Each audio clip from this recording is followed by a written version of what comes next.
আসসালামু আলাইকুম প্রিয় দর্শক। আশা করি যে যেখানে বসে দেখছেন ভালো আছেন, সুস্থ আছেন। আমি হাসিনা আক্তার টেবিল টকের পক্ষ থেকে সবাইকে স্বাগত জানাচ্ছি আমাদের এখনকার অনুষ্ঠান দেখার জন্য। প্রিয় দর্শক, আমরা খুবই মর্মান্তিক একটি বিষয় নিয়ে আলোচনা করব।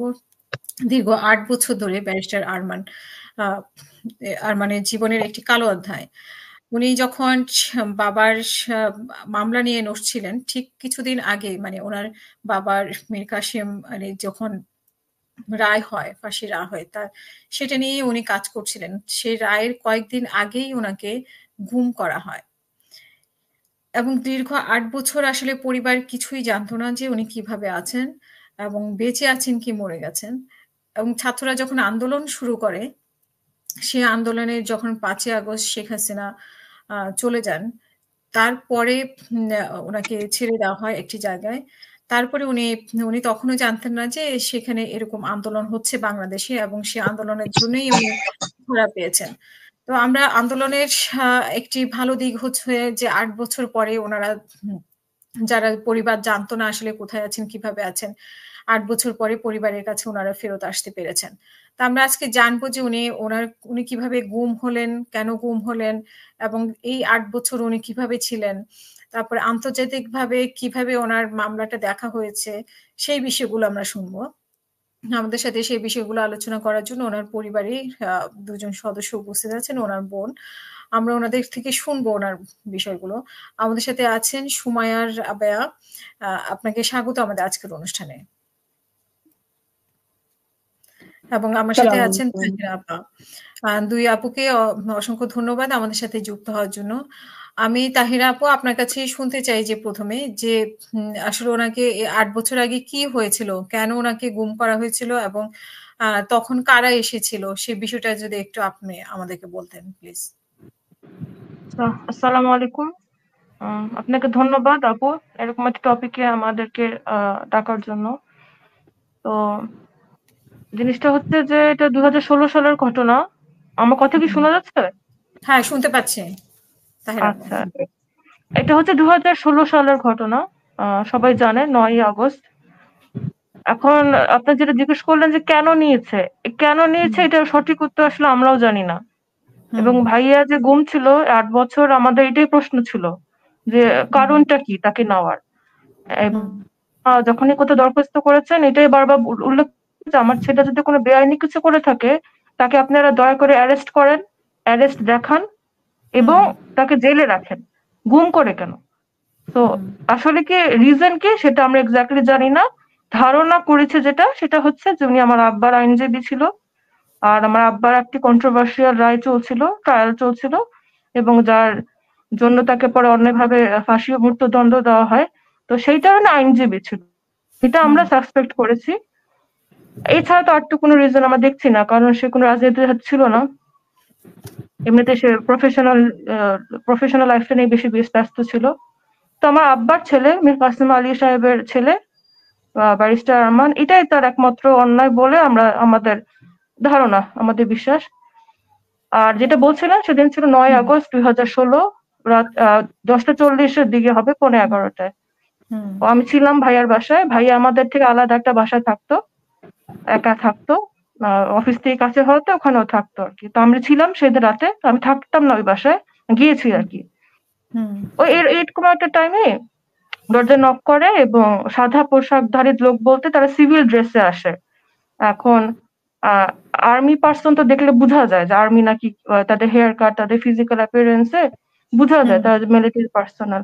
তো তারা যখন ঢুকেছে তাদের ড্রেস আপ দেখে আমরা বুঝেছি যে এটা তো সিভিলিয়ান না এরা আর কি।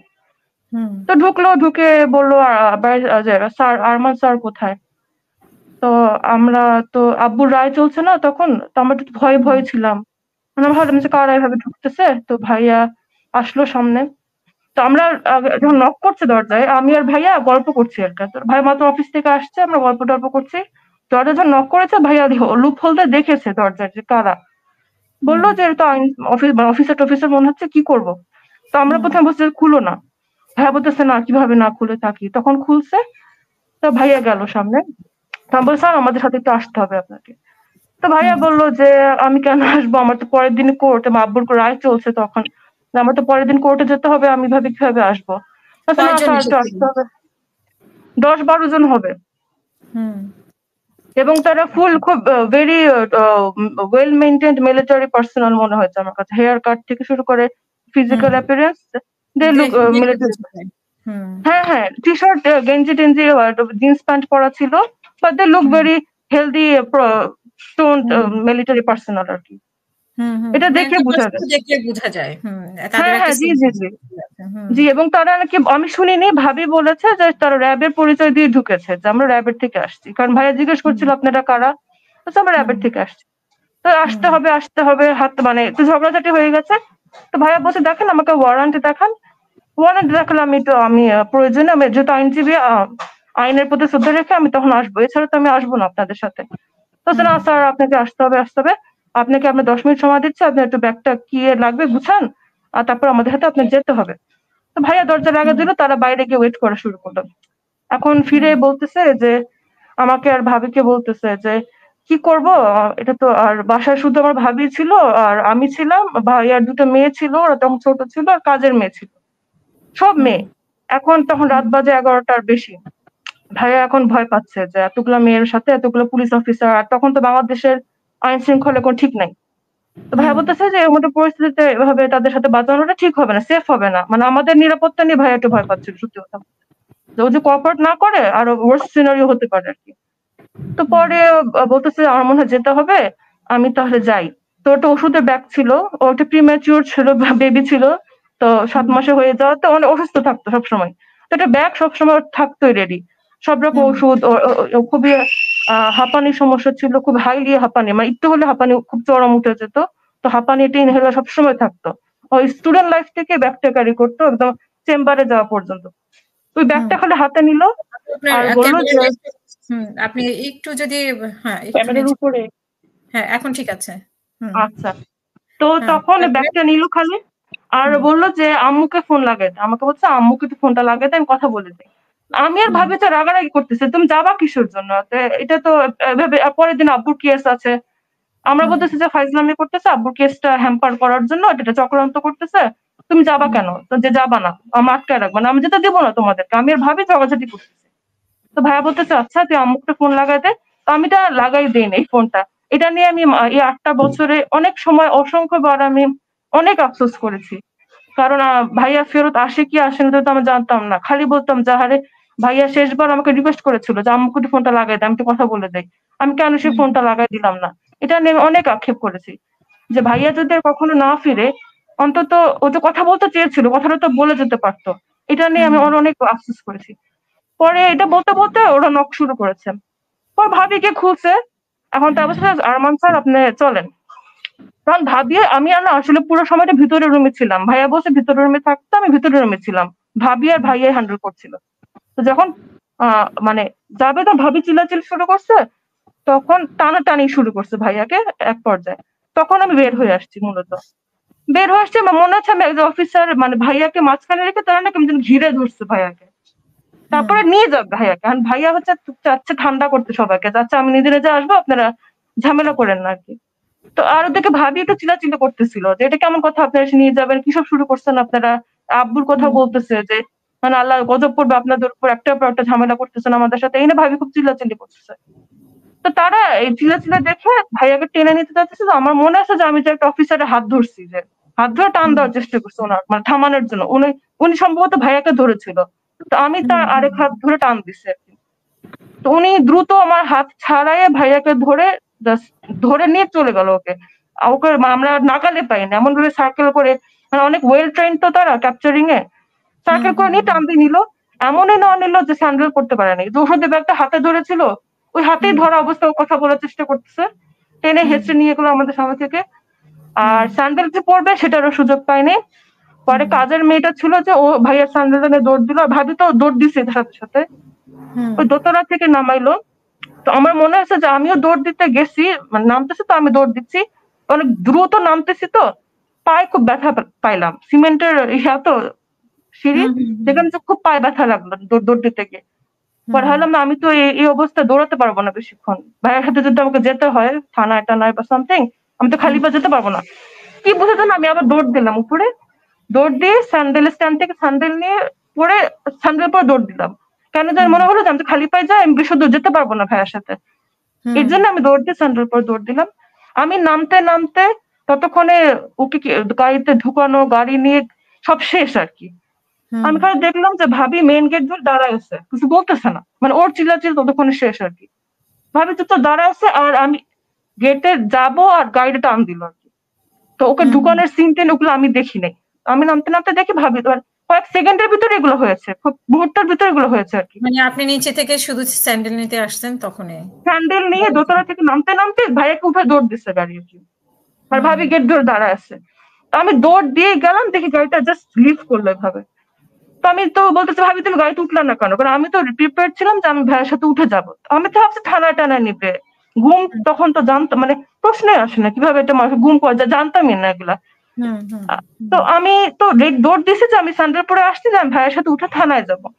এর চেয়ে বেশি তো আমার মাথায় আসে নাই সত্যি কথা। তো ভাবি দাঁড়ায় আছে, মানে মন মরা হয়ে দাঁড়ায় আছো। তো আমি বললাম যে ভাবি তুমি উঠলা না কেন, তুমি সাথে উঠে যেতা। আমি তো ওর জন্য দৌড় দিলাম আর কারো। বলতেছে যে না আমার কোনো কথা শুনে নাই, ওরা টান দিয়ে নিয়ে গেছে। তো আমি মনে হচ্ছে গাড়িটা দেখলাম চলে গেল, তারপর টান নিল।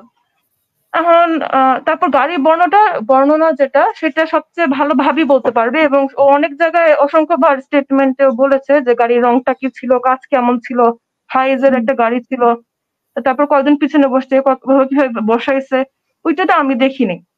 ওটা আমার ভাবি দেখেছে, আমি উইটনেস করিনি গাড়ি তোলার সিনটা আর কি।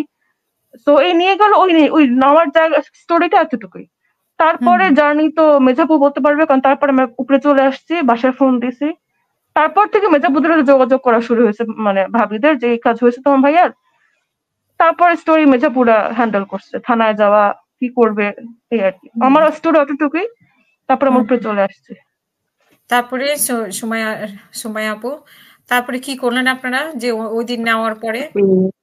তো আমাদের যেহেতু আগে এরকম হুমাম তার কিছুদিন আগে গুম হয়েছিল, আর ঘটনাক্রমে এর আগেও বিভিন্ন রকম যত গুম হয়, বিশেষ করে আমাদের সাইডে যে গুমগুলো হয় সেগুলো ছোট ভাইয়াই হ্যান্ডেল করতো। তো কিছুটা প্রোটোকল আইডিয়া ছিল। আরেকটা ব্যাপার ছিল, আমি দিগন্ততে জব করতাম, so I had connections with the media.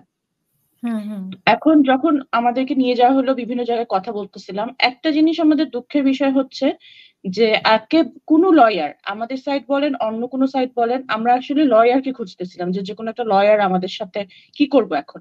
তো আমরা কোনো লয়ারকে ফোন করে পাচ্ছিলাম না। এরপর আমাদের মিডিয়া কর্মীরা বললো যে আপনারা এখনই যেই এরিয়া থেকে নেওয়া হয়েছে সেটা থানায় চলে যান। তো তখন মানে যে লয়ার খুঁজতে সবকিছু করতে করতে রাতের 1-1:30 বেজে গেছে। ভাইয়াকে 11টার সময় নেওয়া হয়েছে, তখন রাতের 1:30 বাজে। তো এবং মিডিয়ার সবাই যে কথাটা বললো যে 2জন মেয়ে আপনারা এত রাতে থানায় একা যেন না, মিডিয়ার সাথে নিয়ে যান। তো আমার যেহেতু কলিগ ছিল, সবাইকে আমি কন্ট্যাক্ট করলাম এবং ওরা প্রায় সবাই মিলে আসতে আসতে রাতের 2:30 বাজে। তারা মিডিয়ারা সবাই সামনে, মানে ওই যে পল্লবী থানায় আমরা গেছি, পল্লবী থানার সামনে সব মিডিয়ারা থাকলো। তখন আমি আর ভাবি যে ওনাদেরকে সাথে মানে ইয়া করলাম যে আমাদের নিয়ে যাওয়া হয়েছে। তো ওনাদের অ্যাপ্রোচটা যেটা ছিল সেটা এরকম ছিল যে তারা কিছুই জানে না, তারা একদমই আকাশ থেকে পড়লো। তারা কি আপনারা হঠাৎ করে এরকম মিডিয়া টিডিয়া, আপনারা কে, আমরা পরিচয় দিলাম, কেন আসছেন, কে নিয়ে গেছে, এটা মানে তারা একদমই জানে না, কিছুই জানে না। আমরা জিডি করব, তারা জিডি নিবে না। তো মিডিয়া থেকে শুরু করে অনেকক্ষণ আমরা বসেছি, আমরা মনে হয় রাত 3টা বা 3:15, মানে 1 ঘন্টার উপরে। আমরা কত রাত তখন, 2টা মেয়ে আমরা বসে আছি, ভাবি তো কাঁদতেছে, আমরাও বোঝানোর চেষ্টা করতেছি যে কোথায় নিয়ে গেছে আপনি বলেন, সেখানে আমরা যাই। তারা পুরোপুরি অস্বীকার, দে হ্যাভ নো আইডিয়া যে এরকম কিছু একটা হয়েছে, তারা জানেই না, আমাদের জিডিও নিচ্ছে না। তো পরবর্তীতে দেখলাম অনেক রাত হয়ে যাচ্ছে, আমরা বের হলাম, আমরা মিডিয়াতে একটা স্টেটমেন্ট দিলাম, চলে আসলাম। অনেক পরে, হ্যাঁ, আস্তে আস্তে যখন মানে আমরা অন্যান্যদের সাথে কন্ট্যাক্ট করা, অনেক রকমের ভাইয়ের ব্যাপারে ইনফরমেশন জানলাম, তখন আমরা জানতে পারি, যখন আশেপাশে কথা বলি আমরা মানুষদের সাথে, সেদিন রাতের 11টার সময়, মানে প্রায় 11টা থেকে 12টা পুলিশের ট্রাক, পুলিশবাহী ট্রাক বিভিন্ন মোড়ে মোড়ে দাঁড়ানো ছিল। এই যে ভাইয়াকে টান দিয়ে নিয়ে চলে গেল, সেটা হুট করে তো ঢাকার রাস্তায় হতে পারে না। তার হুম, মানে তার আগে ওই রাস্তাটা পুরো ক্লিয়ার করা হয়েছে প্রায় 11টা মানে পুলিশের গাড়ি দিয়ে। ওরা মনে মনে দাঁড়ায় ছিল ট্রাফিক কন্ট্রোল হুম, করার জন্য, হুম, অথচ পুলিশরা কিছুই জানে না। হুম। এই হলো কাহিনী। আহ পরে তো আপনারা কিভাবে জানছেন যে পুলিশের গাড়ি ছিল এরকম ক্লিয়ার? আমরা এলাকায় পরে খবর নিছি। হুম, মানে হুম, আমরা তো হচ্ছে কি পরের দিন আমরা মানে পরের দিন যেটা আমরা করছি যে আমরা পরের দিন সকালবেলা আবার গেছি, তো তখন সেদিন আবার আমাদের সাথে একজন লয়ারকে পেয়েছিলাম, যার কারণে ওনারা জিডিটা নিচ্ছেন। তো হুম, জিডি নেওয়ার পরে ওনারা কিছু কোশ্চেন করছে, এবং হুম, আমরা যেহেতু এগেইন আমরা ভাইয়া লয়ার, আমরা অলরেডি আব্বুর কেস লড়তেছি, we are acquaintance with the law and witness department. So hmm, আমরা ইমিডিয়েটলি যেটা ট্রাই করা শুরু করলাম সেটা হচ্ছে যে এটা তাকে নেওয়া হয়েছে মিরপুর ডিওএইচএস থেকে। It's a hmm, very secured place, right? So আমরা যেটা চেষ্টা করতেছিলাম যে আশেপাশে সিসি ক্যামেরা ফুটেজ নিতে, হুম, অ্যান্ড তখন এবং অবশ্যই সেটার সাথে কথা বলতে সবার সাথে। এবং আমরা বলতে বুঝাচ্ছি যে আমরা তো একটা সংগঠনকে রিপ্রেজেন্ট করি, আমাদের তো আসলে জনশক্তি ছিল যাদেরকে আমরা ওই এরিয়া ভিত্তিক কাজ লাগাতে পারছিলাম। হুম, তো ওনারা প্লাস আমরা যখন সিসিটিভি ক্যামেরা বিভিন্ন জায়গায় গেছি তাদের সাথে কানেক্ট করতে, যে ওই এরিয়ার যে নেইবরিং কান্ট্রি ইয়াগুলা ছিল, মানুষ ছিল, সবাই একটা কথা বলছে তখন, যে পুলিশ আসছে এবং পুলিশ সব ওদের সিসিটিভি ক্যামেরা সবকিছু ক্লোজ করে দিচ্ছে।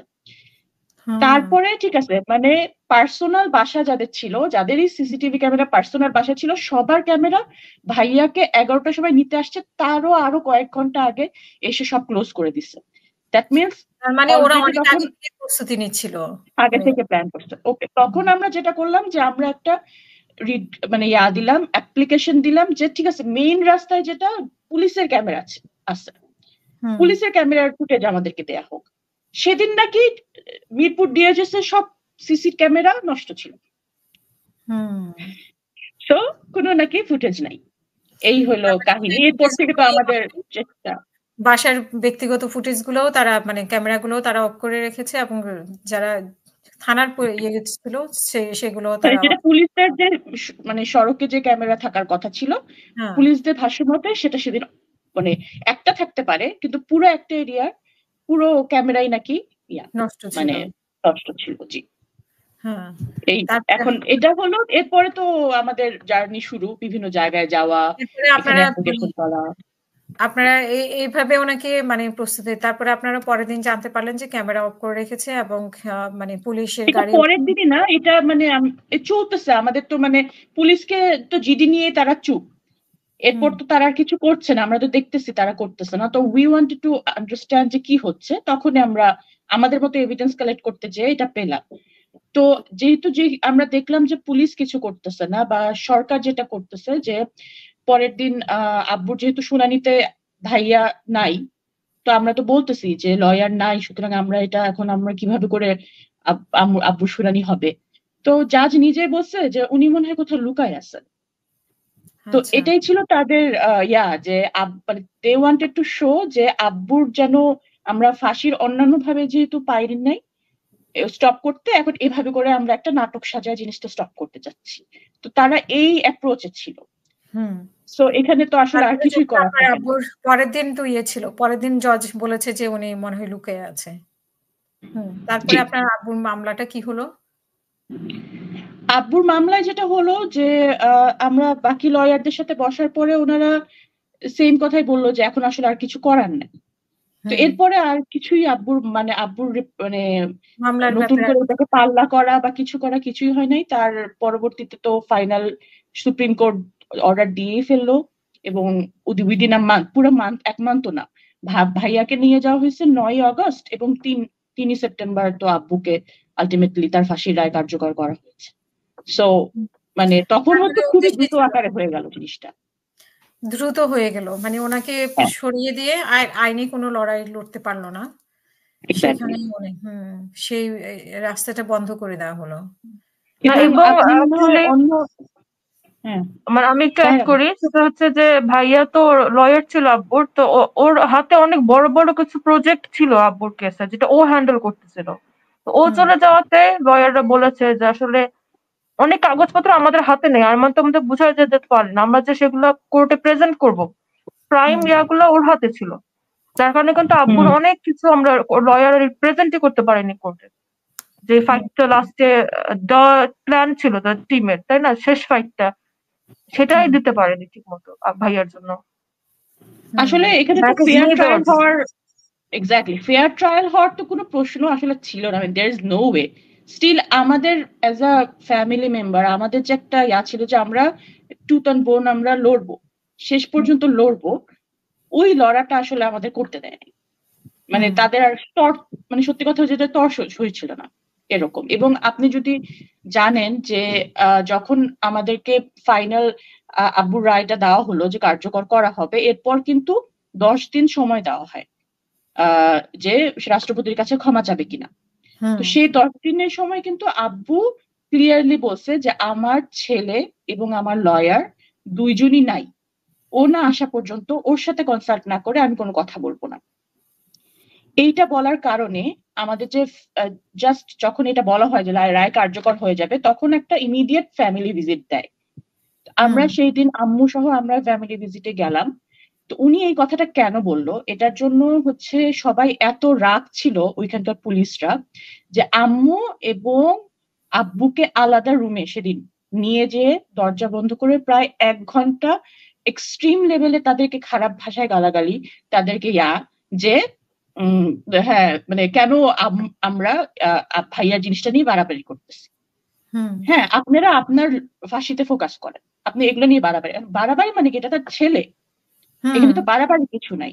তো তারা কোথায় আছে এক্স্যাক্টলি, তো তারা এতটাই প্রেশার আব্বুকে দিচ্ছিল যে তার 10 দিন হাতে সময় ছিল, কিন্তু 3 দিনের মাথায় আব্বু পরবর্তীতে তার আসলে উনি একজন বিবেকবান মানুষ ছিল, উনি একজন তার অনেক স্ট্রং সেলফ এস্টিম ছিল। ওনাকে যখন বারবার এভাবে করে বলা হচ্ছিল যে হ্যাঁ তো আপনি মৃত্যু ভয় পাচ্ছেন, আপনি ফাঁসি ভয় পাচ্ছেন, আপনি আসলে এগুলো করতে চাচ্ছেন না, এই জন্য আপনি আপনার ছেলেকে মোহরা বানাচ্ছেন, তখন ওনার কাছে জিনিসটা আসলেই মনে হচ্ছিল যে মানে উনি আর নিতে পারছিলেন না।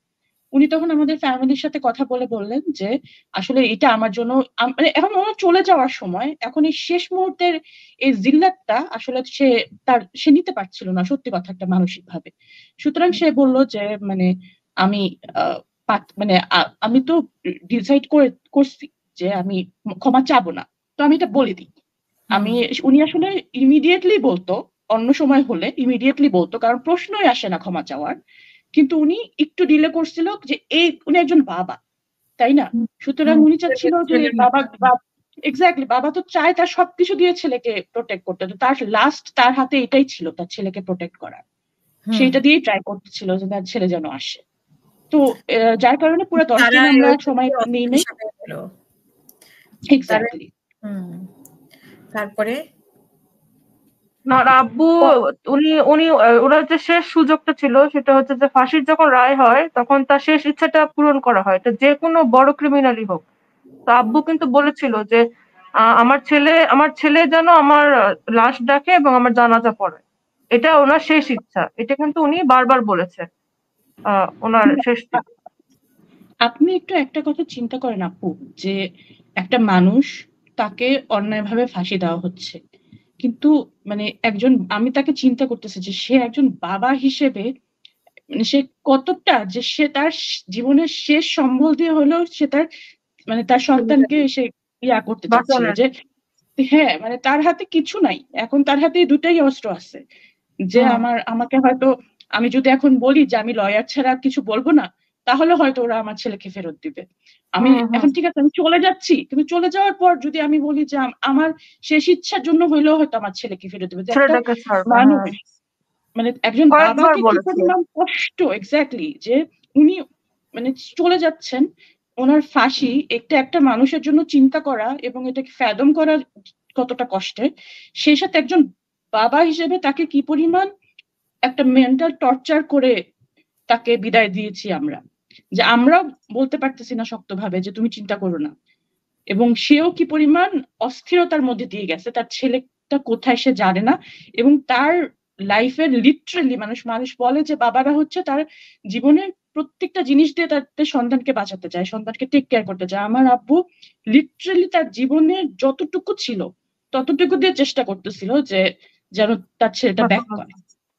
বাচ্চা মানে নেই যদি। আইনি প্রক্রিয়াতে তো এটা অস্বীকার করতে পারবে না যে ওনার শেষ ইচ্ছা ছেলে যেন জানাজা পড়ায় আর ইয়া করে। তো উনি এটাকে কাজে লাগানোর চেষ্টা করতেছিল যে আমার আর ছেলেটা এবং যেন আমার জানাজা এটাকেও কাজে এটাকেও তারা লাগায় নাই। কোনো সম্মান করে নাই। সম্মান আমি করে না। সেদিন বলেছিলাম যে মানিকগঞ্জ যখন আমরা যাচ্ছিলাম আব্বুর দাফন কাফনের জন্য, আমরা রাস্তায় রাস্তায় ওয়েট করছিলাম যে এই মনে হয় ভাইয়াকে ছেড়ে দিবে, এই মনে হয় ভাইয়াকে ছেড়ে দিবে, ভাইয়া তো জানাজা পড়াবে আর লাশ জীবিত অবস্থায় তো শেষ দেখা করতে পারে নাই, মানে এটা তো দিল না। তো লাশ তো দিবে, ডেফিনেটলি দেখতে দিবে। আর ফাঁসি হয়ে যাওয়ার পর তো আর লয়ারের কিছু করার ক্ষমতা নাই, তো ভাইয়া আর কি করতে পারবে। তো এখন তো ডেফিনেটলি ছেড়ে দিবে, ফাঁসি যখন হয়ে গেল শেষ দেখা করতে দিল না, এটাতে আমরা অনেক দুঃখ পেয়েছি। কারণ রায় দিয়ে দেওয়ার পর ভাইয়া আর কি করবে, সেটা আসলে সামান্য আইনজীবী, তার হুম ভাবছে যে শেষ দেখা হয়তো করতে দিবে। সেটা হুম যখন দিল না, আমরা আব্বু একটু কান্নাকাটি করলো ভাইয়ার জন্য, আমাদের শেষ দেখা হলো, চলে আসলাম, তখন আমরা অবাক হলাম। তো পরে ভাবলাম যে হয়তো ভয় পাচ্ছে, তো লাশ তো দেখতেই দিবে, এটা তো মানে না করার উপায় না, যেহেতু সে ওসিয়ত করে গেছে 2 বার জেলারদের সামনে যে আমার ছেলে যেন হুম। জানাজা পড়ে, আমাকে মাটি দেয়। আমরা না তাই এটা তো আওয়ামী লীগকে মানুষ অস্বীকার। ভাবছিলাম। হ্যাঁ এক্স্যাক্টলি মানে আমরা ভাবছিলাম যে তবে ন্যূনতম মানে একটা ন্যূনতম, হিউম্যানিটির ন্যূনতমটা থাকবে ওদের, এটা আমরা এক্সপেক্ট করছিলাম। দিস ইজ আওয়ার এক্স্যাক্টলি মানে আওয়ার রং। এক্স্যাক্টলি অনেস্টলি ইয়া যখন মানিকগঞ্জ যাচ্ছিলাম কাশিমপুর থেকে, এর ভিতরে আব্বুর ফাঁসির রায় কার্যকর হয়েছে, মানে আমরা খালি ওয়েট করছি যে সাদা গাড়িতে দেখবো যে ভাইয়াকে নিয়ে আসছে। সেই মানিকগঞ্জে আমরা আব্বুকে কবরে রাস্তায় শোয়ানো রাস্তায় পর্যন্ত। এক্স্যাক্টলি মানে আমরা কিন্তু সেদিন আপু মানিকগঞ্জ পুরাটা কারফিউ দিয়ে দিয়েছিল। হুম পুরো হুম অন্ধকার, কোনো কারেন্ট নাই, এবং ল এনফোর্সমেন্ট ছাড়া রাস্তায় কোনো মানুষ নাই, হুম পুরা রাস্তা। হুম সুতরাং যখনই আমরা হঠাৎ করে কোনো মানে ল এনফোর্সমেন্টের গাড়ি ছাড়া অন্য কোনো গাড়ি দেখতেছি, বা ল এনফোর্সমেন্টের ইউনিফর্ম ছাড়া একটা মানুষ দেখতেছি, অন্ধকার তো দেখা যাচ্ছে না, আমরা না গাড়ি থামাই দিচ্ছি, আমাদের কাছে মনে হচ্ছে এটা মনে হয় ভাইয়াকে মনে ভাইয়ার হয় গাড়ি। রেখে গেছে। হুম মানে হুম পুরা রাস্তা আমরা এভাবে গেছি যে হয়তো ভাইয়াকে এখন দিয়ে দিবে, ভাইয়াকে এখন দিয়ে দিবে। মানে আর হুম আমরা কনফিউজ ছিলাম না, আমরা ভাবতেছি যে কোথায় ছাড়বে, কোথায় ছাড়বে, আমরা কোত্থেকে পিক করবো, মানে আমাদের মাথায় আসে নাই যে একটা মানুষ দিবে না দেখতে, শেষ দেখা দিবে না জানাজা পড়েছে, মানে আমরা নেভার কল্পনাই কোয়াইট করতে পারবো না। কনফিডেন্স ছিলাম। হ্যাঁ, এক্স্যাক্টলি এটা কিভাবে হয়, এটা কি হয় নাকি কখনো, এরকম একটা মানে বিশ্বাস ছিল।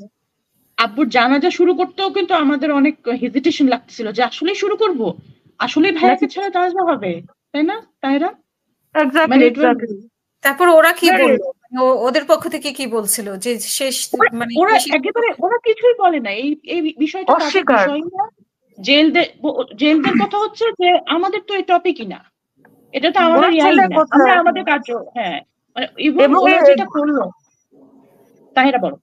হ্যাঁ, গুম হওয়ার যে বিষয়টা আমি আপনাকে বলতে চাচ্ছি, ওদের অ্যাটিটিউডটা এমন হবে যে ভ্যানিশ, আমি বলতাম যে একটা ব্যারিস্টার একটা ছেলে 32 বছর, ভ্যানিশ একটা হাওয়ায় মিশে গেছে, ভ্যানিশ মানে আমরা কি জানি কে এসে কে এসে কোথা থেকে, নিজেরা যে কোথাও চলে গেল কিনা, বা আপনাদের কোনো শত্রু কিডন্যাপ করলো কিনা ব্যবসায়িক, মানে ভ্যানিশ, মানে একটা ওদের যাদেরকে আপনারা গুম করেছে ওদের কথা হচ্ছে যে ওরা চিনে না, ওরা জানে না ইনি কে।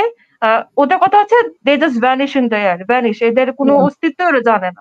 এটা হচ্ছে ওরা ওদের জানে না, অ্যাটিটিউড গুম হওয়া এবং ওদের মানুষদের না সাথে। মানে এত অবাক হয়ে আরো তাকাবে ওদেরকে যখন আপনি জিজ্ঞেস করবেন। হ্যাঁ, হুম যেমন আপনাকে একটা ছোট এক্সাম্পল দিই যে ভাইয়া চলে যাওয়ার পরও ভাইয়ার নামে বিভিন্ন রকম কেস, আমাদের ফুল ফ্যামিলির নামেই সারাক্ষণই উদ্ভট উদ্ভট কেস আসতো, আমার নামেও আছে, তাহেরার নামেও আছে, এরকম কেস দিত। তো যখন কেস হতো তখন তারা মিরপুরে আমাদের বাসায় আসতো তল্লাশি করতে। তো এটা একটা হুম কমন রুটিন ছিল যে আজকে বড় ভাইয়ার জন্য আসবে, আজকে আমার জন্য আসবে। তো ছোট ভাইয়ের যখন আসতো, তখন ভাবি যখন বলতো যে ওনাকে তো গুম করা হয়েছে, উনি তো ইয়া নাই, তো ওসি এরকম করে বলতো আচ্ছা আচ্ছা চলে যাচ্ছে, ফেরত থেকে মাঝে মাঝে ফোন দেয়, তাই না? আপনাদের তো ফোনে কথা টথা হয়, খবর নেন তো না, ভালো আছে। হুম হুম এটা কি, এটা কেমন মানে উনি মশলা, মানে লুকায় এটা গেছে, ওরা ওরা উনি বুঝাতে একটা চাইছে। ইদার আরেকটা ওনারা মানে একটা ভাব আরেকটা দেখালো যে না না আমরা জানি যে তোমরা লুকায় রাখছো, এইটা তারা ইয়া করে গেল। আরেকবার আমরা থানায় গিয়েছিলাম মামলা পুনরিয়া করতে, তখন ওখানে বলতেছে যে এখন আমরা কেমনে বুঝবো আপনাদের কোনো পারিবারিক শত্রু ব্যবসায়িক শত্রু উঠায় নাই, এটা তো করতেই পারে। তখন আমার আম্মা একটা কথা বলেছিল যে যদি আমাদের কোনো শত্রু বা কোনো সন্ত্রাসী উঠায় নাই, তাহলে তো আপনাদেরই দায়িত্ব তাকে খুঁজে বের করা। ধরো একটা সন্ত্রাসী আমার ভাইকে উঠায় নিয়ে গেল, এটা কে খুঁজে দিবে? পুলিশই তো খুঁজে দিবে, রাষ্ট্রই তো খুঁজে হুম দিবে। হুম তো সেটাও যদি হয়ে থাকে আপনি খুঁজে দেন আমার ছেলেকে, এভাবে হুম করে আম্মু বলেছে। তো অনেক এক্স্যাক্টলি মামলা করেছে হাই কমিশন, যেমন ধরেন আমেরিকার হিউম্যান রাইটস, প্রধানমন্ত্রী কার্যালয়, র্যাপিড অ্যাকশন ব্যাটালিয়ন কার্যালয়, ডিজিএফআই কোথাও স্মারকপত্র দিতে বাকি রাখেনি আমার আম্মা, এক এক জায়গায় 2 বারও দিয়েছে, ভাবিকে সহ নিয়ে গিয়েছে। ওদের গেটে গিয়ে চিঠি নিজে হাতে দিয়ে এসেছে, মানে মায়ের আকুতি, স্বরাষ্ট্র মন্ত্রণালয় মহোদয় আমার সন্তানকে ফিরিয়ে দিন, অনেক করেছে। যদি আমার ছেলে কোনো অন্যায় করে থাকে তাকে দয়া করে আইনের আওতায় তাকে যথাপযুক্ত শাস্তি দিন, তাকে জেলে রাখুন, কিন্তু তাকে দয়া করে আপনারা আমাদের সামনে আনুন, এভাবে করেও লিখেছে। মানে প্রথম 2 বছর আমরা খুব মানবিক ভাবতাম যে বেসিক মানবিক এত থাকবে, ওই আব্বুর জানাজা থেকে শুরু করে এই 2 বছর যে আইনি রাষ্ট্রের কাছে চাই, এর কাছে চাই, ওর কাছে চাই, তা বেসিক মানবিক ইয়াগুলো আমরা এক্সপেক্ট করতেছিলাম। বাট 3-4 বছরের মাথায় বুঝে গেছে যে কমপ্লিটলি গন, আর কিছু বাকি নেই। মানে 3 বছরও তো অনেক সময়। মানে তারা আপনাদের মুখ দিয়ে কথা বের করতে চেয়েছিল যে উনি কোথাও লুকিয়ে আছে বা আপনারা লুকিয়ে জি রেখেছেন। জি এই জি কথাটা আপনাদেরকে দিয়েই বের করতে চাইতো। জি, এক্স্যাক্টলি। বা আমাদের কোনো আমাদের থেকে তো পার্সোনাল বের করার শত্রু। কিছু নাই, আমাদের থেকে বের করার কিছু না, ওরা জানেও যে আমাদের কাছে নাই, আমরা লুকায় রাখি নাই। They know that very well, right? এগুলো তো হ্যাঁ, ভিতরে হ্যাঁ। সবাই জানতো।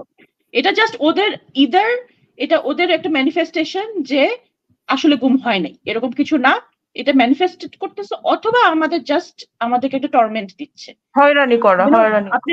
আপনি যদি ব্যথা পান, আপনাকে যদি আমি বলি আমি ব্যথা পাইছি, আপনি যদি সাথে সাথে বলেন এটা কি ব্যথা, এটা কি, এটা একটা টর্মেন্ট না, যে আমাকে পুরো হ্যাঁ, একটা এটা ব্যথা না তো, এটা তো ব্যথা না।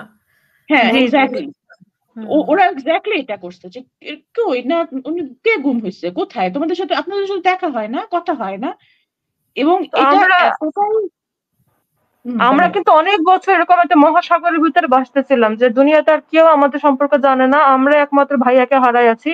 মানুষ বিশ্বাস করতে চাইতো না যে 4, 5, 6, 7 বছর হচ্ছে তোমাদের কোনো দেখা হয় না ভাইয়ের সাথে, কিচ্ছু জানো না। এক্স্যাক্টলি আমরা আপু সেই রাতে পর থেকে ভাইয়ার আমি আওয়াজ শুনিনি, আমি জানিও এক্স্যাক্টলি না ও কোথায় আছে, কিভাবে আছে, কেউ বিশ্বাস করতে পারতো না, সত্যি জানো এটা না। নর্মাল মানুষও বিশ্বাস করতে পারতো না আপু।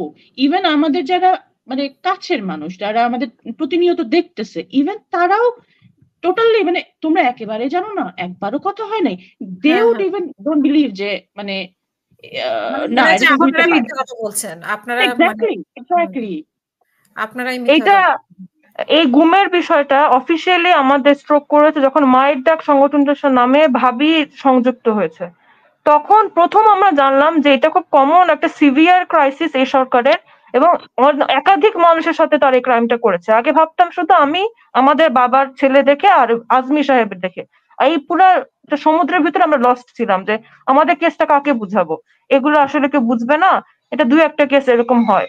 আমার আব্বার কেসটাই তো একটু অ্যাবনর্মাল ছিল, তো এরকম কিছু অ্যাবনর্মাল কাজ হয়, এটা কাকে বলে আমরা বুঝাবো, আমরা দোয়া দূরত পড়া বলেন আর আইনি একটু একটু সহায়তা ছাড়া আমাদের কিছু করার ছিল না। পরে মায়ের ডাকে সংগঠনটার সাথে সানজিদা আপু যে সমন্বয়, ওনার সাথে ওনারাই যোগাযোগ করেছে মূলত, যে সব গুম হওয়া দেখে তারা যোগাযোগ করছিল। তখন আমরা জানতে পারলাম যে বাংলাদেশে এত সিভিয়ার একটা ক্রাইসিস এর নাম হচ্ছে এই গুম হওয়া, এবং 600 জনের উপরে মানুষ অলরেডি গুম হওয়া আছে। তখন তাদের পরিবারকে দেখা, এরকম কি ফ্যামিলির সাথে মিট করা, এবং তখন এটা যে একটা ন্যাশনাল ক্রাইসিস তখন আমরা বুঝতে পেরেছি। জি। তারপরে আপনাদের নামে কিরকম মামলা দিত? আর আপনার আব্বা যখন আপনার আব্বাকে ফাঁসি দেওয়া হয়, তারপরে ওনার লাশ নিয়ে কোনো ঝামেলা করেছে কিনা? বা এরপরে উম আপনাদের সাথে বিহেভিয়ার কেমন ছিল? সেই বিষয়টা যদি একটু জানাতেন। মানিকগঞ্জে হুম, হুম।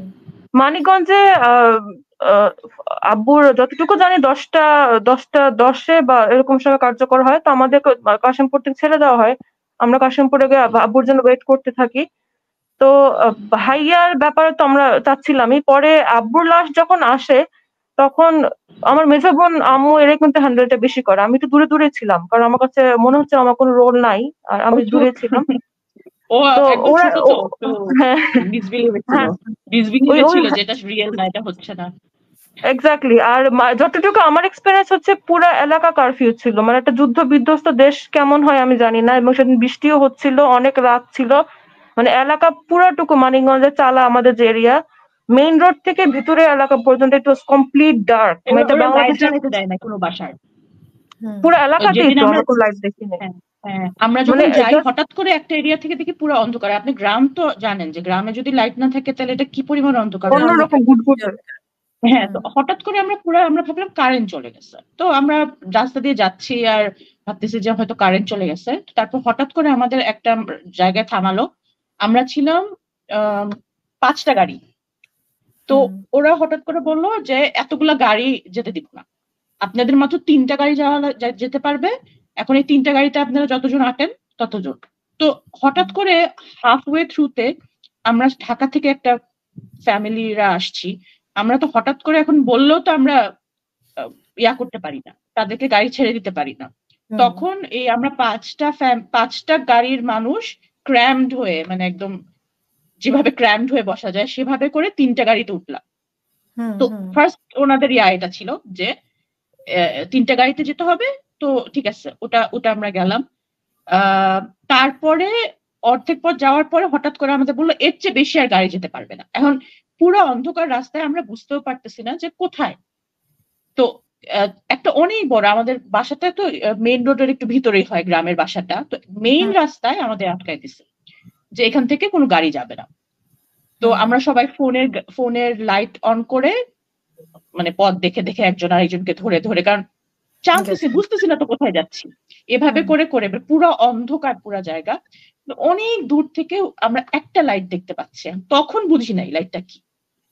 পরে যখন আমরা হাঁটতে হাঁটতে হাঁটতে আমাদের জায়গায় আসলাম তখন দেখলাম যে পুরা এরিয়ার লাইট অফ, শুধু একটা যে লাইটটা সেটা হচ্ছে আব্বুর যেখানে কবর খোঁড়া হয়েছে সেই কবরের উপরের লাইট, আর সব লাইট এই লাইটটাই অন, বাকি সব লাইট অফ। আর 4-5টা মানে পুলিশ, কিরকম পুলিশ আপু, দে আর মানে মনে হচ্ছে যে সোয়াট টিম বলে যেটাকে, তারা ভেস্ট পরা, তারা আর করা ফুল আর্মড, হেডগিয়ার আছে, শিল্ড আছে, এবং আমাদের চারপাশে যে police they are having this arm, আমাদেরকে তাক করে নাই কিন্তু যেভাবে যে ধরে রাখে এভাবে করে ধরে আছে।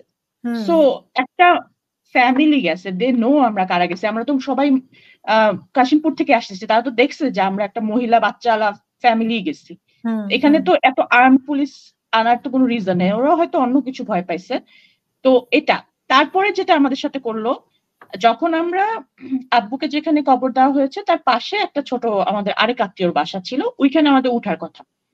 এই পর্যন্ত যখন আসলাম তখন হঠাৎ করে আমাদের সবাইকে লাইনে দাঁড়া করানো হলো, এবং লাইনে দাঁড়া করায় আমাদের ব্যাগ, আমাদের হাতের ঘড়ি এবং চশমা, ফোন সব নিয়ে গেল।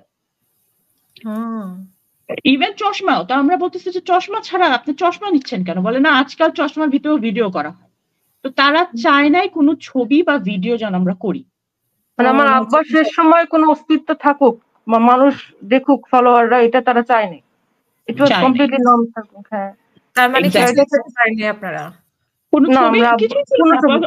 আমি তো চশমা পরি, আমরা সবাই চশমা পরি, চশমা নিয়ে গেছে। আলহামদুলিল্লাহ আমার ভিশন ক্লিয়ার আছে, যার কারণে সমস্যা হয় না, কিন্তু ওদের তো আপনি চিন্তা করেন, আমরা আব্বুকে লাস্ট দেখাটা দেখবো, আমরা ক্লিয়ারলি দেখবো না, আমাদের কাছ থেকে কেন চশমা, ঘড়ি, ঘড়ি কিনে খুলে গেছে, ব্যাগ, ফোন তো নিছেই, এটার ব্যাপারে তো কোনো সন্দেহ নেই, এগুলো সব নিয়ে।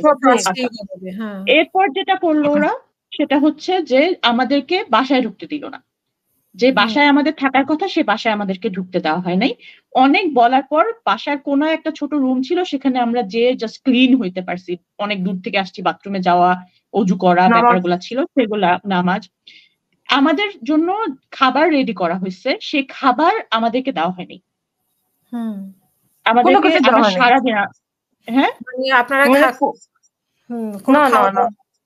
খাবার ধরেন আব্বুর নিউজটা পাওয়া, তো ওই সেদিন তখন তো মুখে কিছু ঢুকে নেই। লাঞ্চ তো আব্বুকে দেখা করে আমরা রওনা দিছি, লাঞ্চ আমাদের হয় নাই। তো রাতে অবভিয়াসলি জানতাম না খাইতে পারতাম কিনা না, কিন্তু অনেক টায়ার্ড ছিলাম, খিদা লাগছিল সত্যি কথা।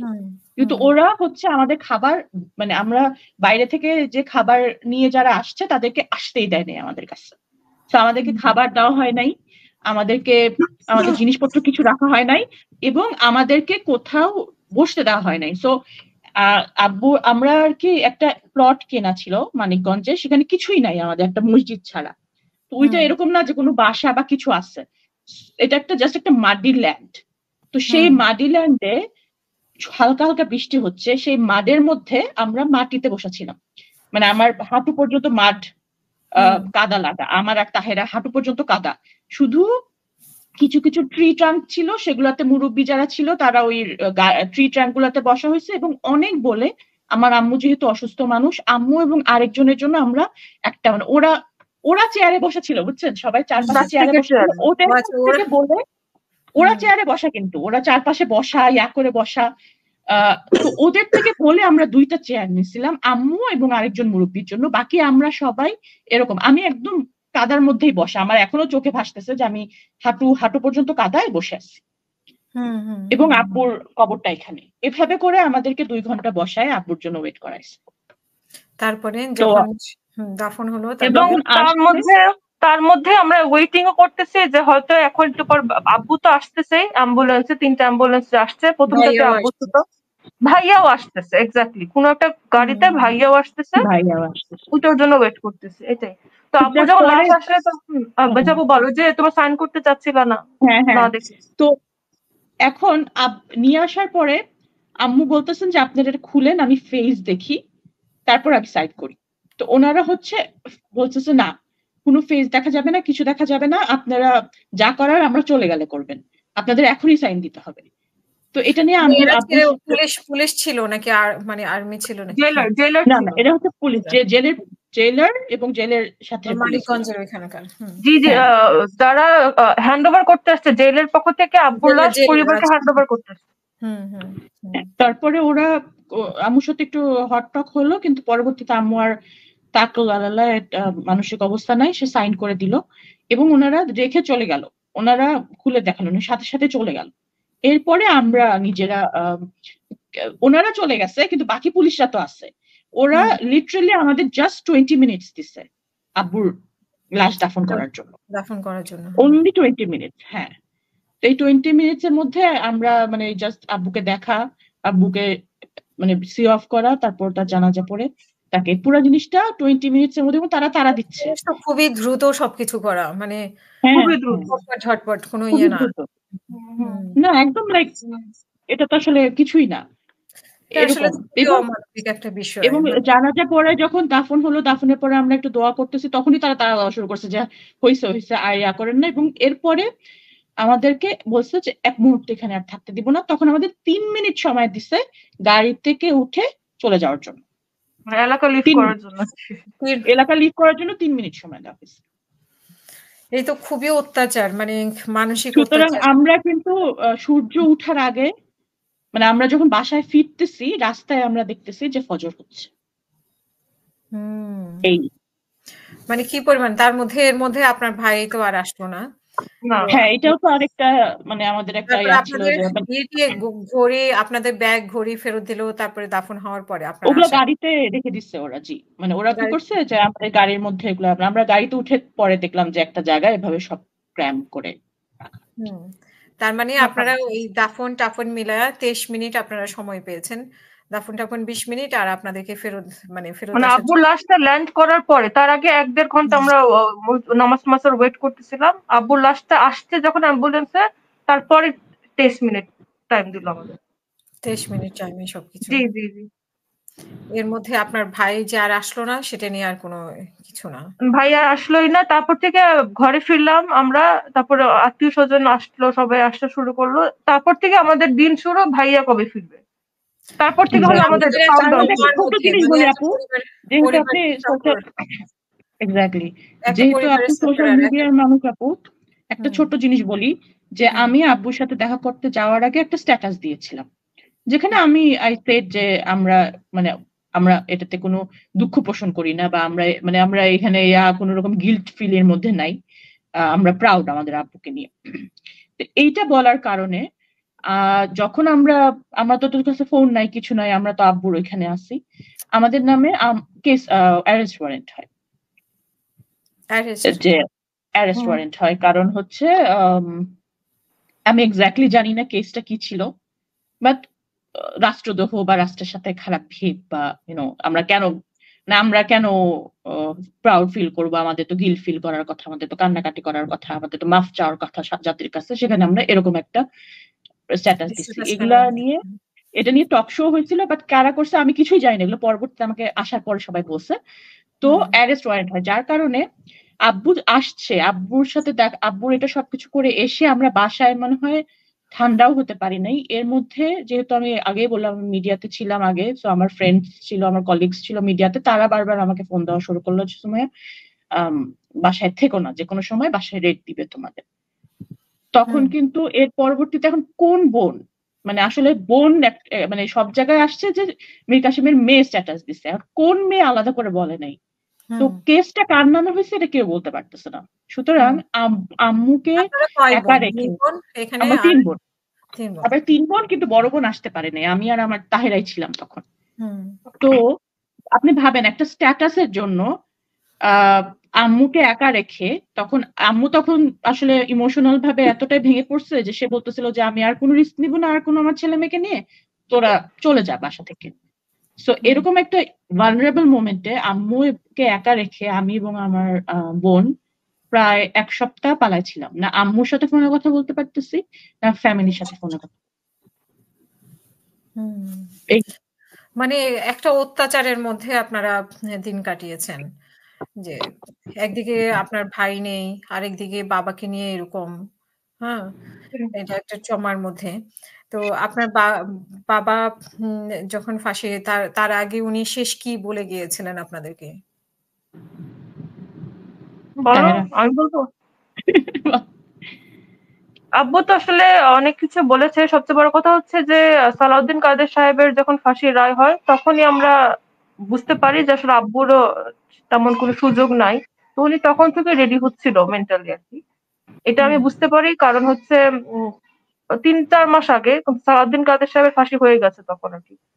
তো আব্বু, আমরা তাকে ছবি দিতাম, আমাদের নিউবর্ন বেবিও হলে, ভাইয়াদের তো বাবু হয়েছে, আব্বু জেলে থাকে দুজনেরই। তো ফ্যামিলি ফটো আমরা মানে লিগাল কাগজের মাঝখানে দিতাম। এটা আসলে ইলিগাল সত্যি কথা বলতে, কিন্তু আমরা দিতাম আর কি। বাচ্চাদের ছবি, ওদের বিভিন্ন ছবি দিতাম। তো এটা আসলে ইলিগাল, এটা আসলে লিগাল না, কিন্তু আমরা দিতাম কাগজের মাঝখানে। তো ওই সব ছবি উনি একসাথে করে একটা প্যাকেটে করে ফেরত দিয়ে দিল আমাদের। কারণ এটা যদি আব্বু মারা যাওয়ার পরে যখন সব দেখবে, এটা দেখলে এটা একটা কাহিনী করতে পারে। এটা জেল করতে, জেল প্রোটোকলে অ্যালাউ না দেখে। তো উনি এই জিনিসগুলো যখন ফেরত দিল, পর্দার বিষয় ছিল যেহেতু আমাদের ছবি ছিল, হ্যাঁ আমাদের সবার ছবি ছিল ওখানে, রাইট। তো যখন ফেরত দিল আমার মনে একটা খটকা লাগলো যে আব্বু তো রেডি হচ্ছে মনে মনে, তার মানে উনি বুঝতে পারছে সামথিং ইজ রং আর কি। এটা 3 মাস আগের দিকে। এই হচ্ছে প্রথম। তখন তো আপনার ভাই ছিল না 3 মাস আগে? ছোট ভাই ছিল, ছোট ভাই ছিল। আমরা যে প্রতি সপ্তাহে দেখা করতে যেতাম সেরকম একটা মিটআপই ছিল। তখন রায় চলছিল আর কি, এরকম একটা মানে রায় দিচ্ছে, সেকেন্ড রায়টা দিবে এরকম। তো তখন যখন ফেরত দিল তখন আমি আমার একটু খটকা লাগলো যে আব্বু তো রেডি হচ্ছে দেখি মনে মনে। তারপরে ভাইয়া গুম হওয়ার পর আমরা একদিন দেখা করতে গেছি, তখন ফাইনাল ভার্ডিক্টটা দেওয়া বাকি, কারণ ফাইনালটা দেওয়ার পরে তো কার্যকর হয়। তখন ছোট ভাইয়া মাত্র নিয়েছে আর কি। তো তখন আব্বু খুব অপটিমিস্টিক ছিল যে শাহাদাত হবে ইনশাআল্লাহ, এবং উনি মোটো ভীত না, এটা আল্লাহর পক্ষ থেকে আসছে এরকম। এবং ফাঁসিতে কোনো কষ্ট হয় না, এমনিতে মৃত্যুতে অনেক কষ্ট আছে, কিন্তু ফাঁসির মৃত্যুতে কষ্ট নাই। উনি অনেক হোপফুল, এরকম অনেক কথা বলেছে। আমাদের সান্ত্বনা দেওয়ার জন্য বুঝাচ্ছিল আর কি, আমরা যেন ভয় না পাই, তাই সে এগুলা বলতেছিল। আর ছোট ভাইয়াকে নিয়ে বারবার বলছিল, বল বিশেষ করে ছোট ভাইয়া তখন তো মাত্র নিয়েছে, তো ভাইয়া আব্বু তখন শুনেছে যে ভাইয়াকে এরকম নিয়ে গেছে, তো বলতেছে তো স্বরাষ্ট্র মন্ত্রণালয়ে অ্যাপ্লিকেশন করো, কারণ তাদের তো ফেরত দেওয়ার কথা, কেউ হয়ে গেলে তোমরা এটা এখন অ্যাপ্লাই করে দেখো। এটা বারবার বলছিল যে স্বরাষ্ট্র মন্ত্রণালয় আমাদের পক্ষ থেকে একটা অ্যাপ্লিকেশন দাও। ওইটাই বলেছে। এটা হচ্ছে শেষ দেখার আগের শেষ দেখা, যেটা ওইটা। তো ছোট ভাইয়াকে একটু কনসার্ন ছিল আব্বু, এটাই বুঝতে পেরেছে। আর মৃত্যু নিয়ে বলছিল তো, আশার কথাই বলছিল যে ইনশাল্লাহ যেটা হবে আল্লাহর ইচ্ছা, এরকমই। তারপরে লাস্ট যে দেখা, সেদিন তো অনেক কিছু হয়েছিল। আমরা সেদিন কিছু মানে কিছু কথা উনি বলে গেছে, 23টার মতো পয়েন্ট, বুলেট পয়েন্ট। এটা মেজাপও বলতে পারো, তোমার কি মনে আছে? এখন আসলে পয়েন্ট গুলো এভাবে মনে নেই, আমরা কি মানে কথা বা উনি কি মেসেজ দিয়ে গেছেন, বা ওনার ফাঁসি নিয়েও, বা ওনার কি ছিল যে ওনার মামলাটা সঠিক ছিল কিনা? আসলে আহ, সেদিন আব্বু অনেক ভালো মেজাজে ছিলেন, খুবই হ্যাপি ছিলেন। কোনো মানে কষ্ট বা তার মধ্যে কোনো ভয়ের আমরা ছাপ দেখি নাই। হি ওয়াজ ভেরি এক্সাইটেড। সে সবার সাথে খুব সুন্দরভাবে দেখা করছেন, ইয়া করছেন। তার সবচেয়ে মানে ঈদে তাকে ঈদে একটা ড্রেস দেওয়া হতো। তো উনি পাঞ্জাবি। এমনি ইয়াতে অনেক গরম তো, মানে ওইখানে তো আসলে গরম প্লাস ইয়া সব মিলে ঈদে ঈদে তো আমরা একটু অন্য সময় নর্মাল কাপড় দিলেও ঈদে তো আমরা একটু কাচ টাচ করা দিতাম। তো উনি ওগুলো কোনোটাই পরতেন না, বলতেন যে আসলে এগুলো এখানে পরা যায় না। সেদিন দেখলাম সে একদম নতুন খুব এমব্রয়ডারি করা সুন্দর সিম্পল একটা, কিন্তু বুকে একটা এমব্রয়ডারি করা বিয়া করছে। তো পাঞ্জাবি, আমরা সাদা ফার্স্ট পাঞ্জাবি। পাঞ্জাবি। তো ফার্স্ট কথা আমি বলতেছি যে তুমি তো পড়ো না, বলে যে আজকে পড়লাম, আজকে একটা সুন্দর অকেশন, এই অকেশনের জন্য পড়লাম। তো ওনার যেটা ছিল যে সারা জীবন আসলে ইসলামী আন্দোলন যারা করছেন তাদের তো একটা শাহাদাত একটা স্বপ্ন, এবং উনি উনি এটা ওনার ভাষ্য যে উনি এটাতে খুবই স্ট্রেংথলি বিলিভ করে যে তাকে অন্যায়ভাবে ফাঁসি দেওয়া হচ্ছে। তাকে যেগুলো নিয়ে অ্যাকিউজ করা হচ্ছে সেগুলো সে করেন নাই, এবং তাকে অন্যায়ভাবে ফাঁসি দেওয়া হচ্ছে। তো এটা তো আল্লাহর কাছে এটা তো শাহাদাতই হচ্ছে, যেহেতু সেটা অন্যায়ভাবে করা হচ্ছে। এই জন্য উনি খুবই আমি মানে কথাটা শুনতে খুবই অবাক লাগে, কিন্তু এক্সাইটেড ছিলেন। কারণ উনি আমাদেরকে কোরআনের বিভিন্ন আয়াত যেখানে শহীদি মর্যাদা ব্যাপারগুলো আছে উনি ওগুলো রিসাইট করে করে শোনাচ্ছিলেন, এবং এগুলোর তাফসীর বলতেছিলেন যে একটা যে আছে যে যখন শহীদ মৃত্যুর পরে ফার্স্ট তাকে যখন উঠানো হবে তখন তাকে কিভাবে করে ওয়েলকাম জানানো হবে, তাকে কি কি খেতে দেওয়া হবে, তাকে কি কি বলা হবে, এই কথাগুলো উনি বলতেছিলেন। এবং উনি যেমন ইমোশনাল হয়ে যাচ্ছিলেন, তেমন একটা বাচ্চাকে আমরা যদি বলি তোমাকে ডিজনিল্যান্ড নিয়ে যাব, সে তখন যেভাবে এক্সাইটেড হয়ে যায় যে কেমন সুন্দর হবে। তো সে বলতেছিল যে আমরা যদি তাফসীর গুলা শুনেই এত খুশি থাকি, আল্লাহ যদি আমাকে কবুল করে, রিয়েলি যদি এটা হয় তাহলে কত সুন্দর হবে, মানে সে এটাতেই এক্সাইটেড ছিল। তো উনি অনেক এক্সাইটেড ছিলেন, এবং আমাদেরকে যেটা বারবার বলে গেছেন যে নিয়তের বিশদ মানে খুব ক্লিন নিয়ত রাখতে, কখনোই কোনো সাকসেস বা কোনো কিছুর ব্যাপারে যেন আমরা মানে কোনোভাবেই যেন পার্সোনাল কোনো সেলফিশ গেইন চিন্তা করে কাজ না দেয়, তাহলে আল্লাহ বারাকা দিবে না। আল্লাহ তখনই বারাকা দিবে যখন আপনি একদম খালেস নিয়ত শুধু আল্লাহর জন্য করবেন। কোরআন নিয়ে কাজ করতে বলে গেছেন অনেক বেশি। আর হচ্ছে আর কি কিছু এখন আরো ছিল যে তোমরা যখন বের হবা তখন তোমরা ভি সাইন দেখাবা না, তোমরা এক আঙ্গুল দেখাবা, মানে শাহাদা আর কি, এক আঙ্গুল দেখাবা।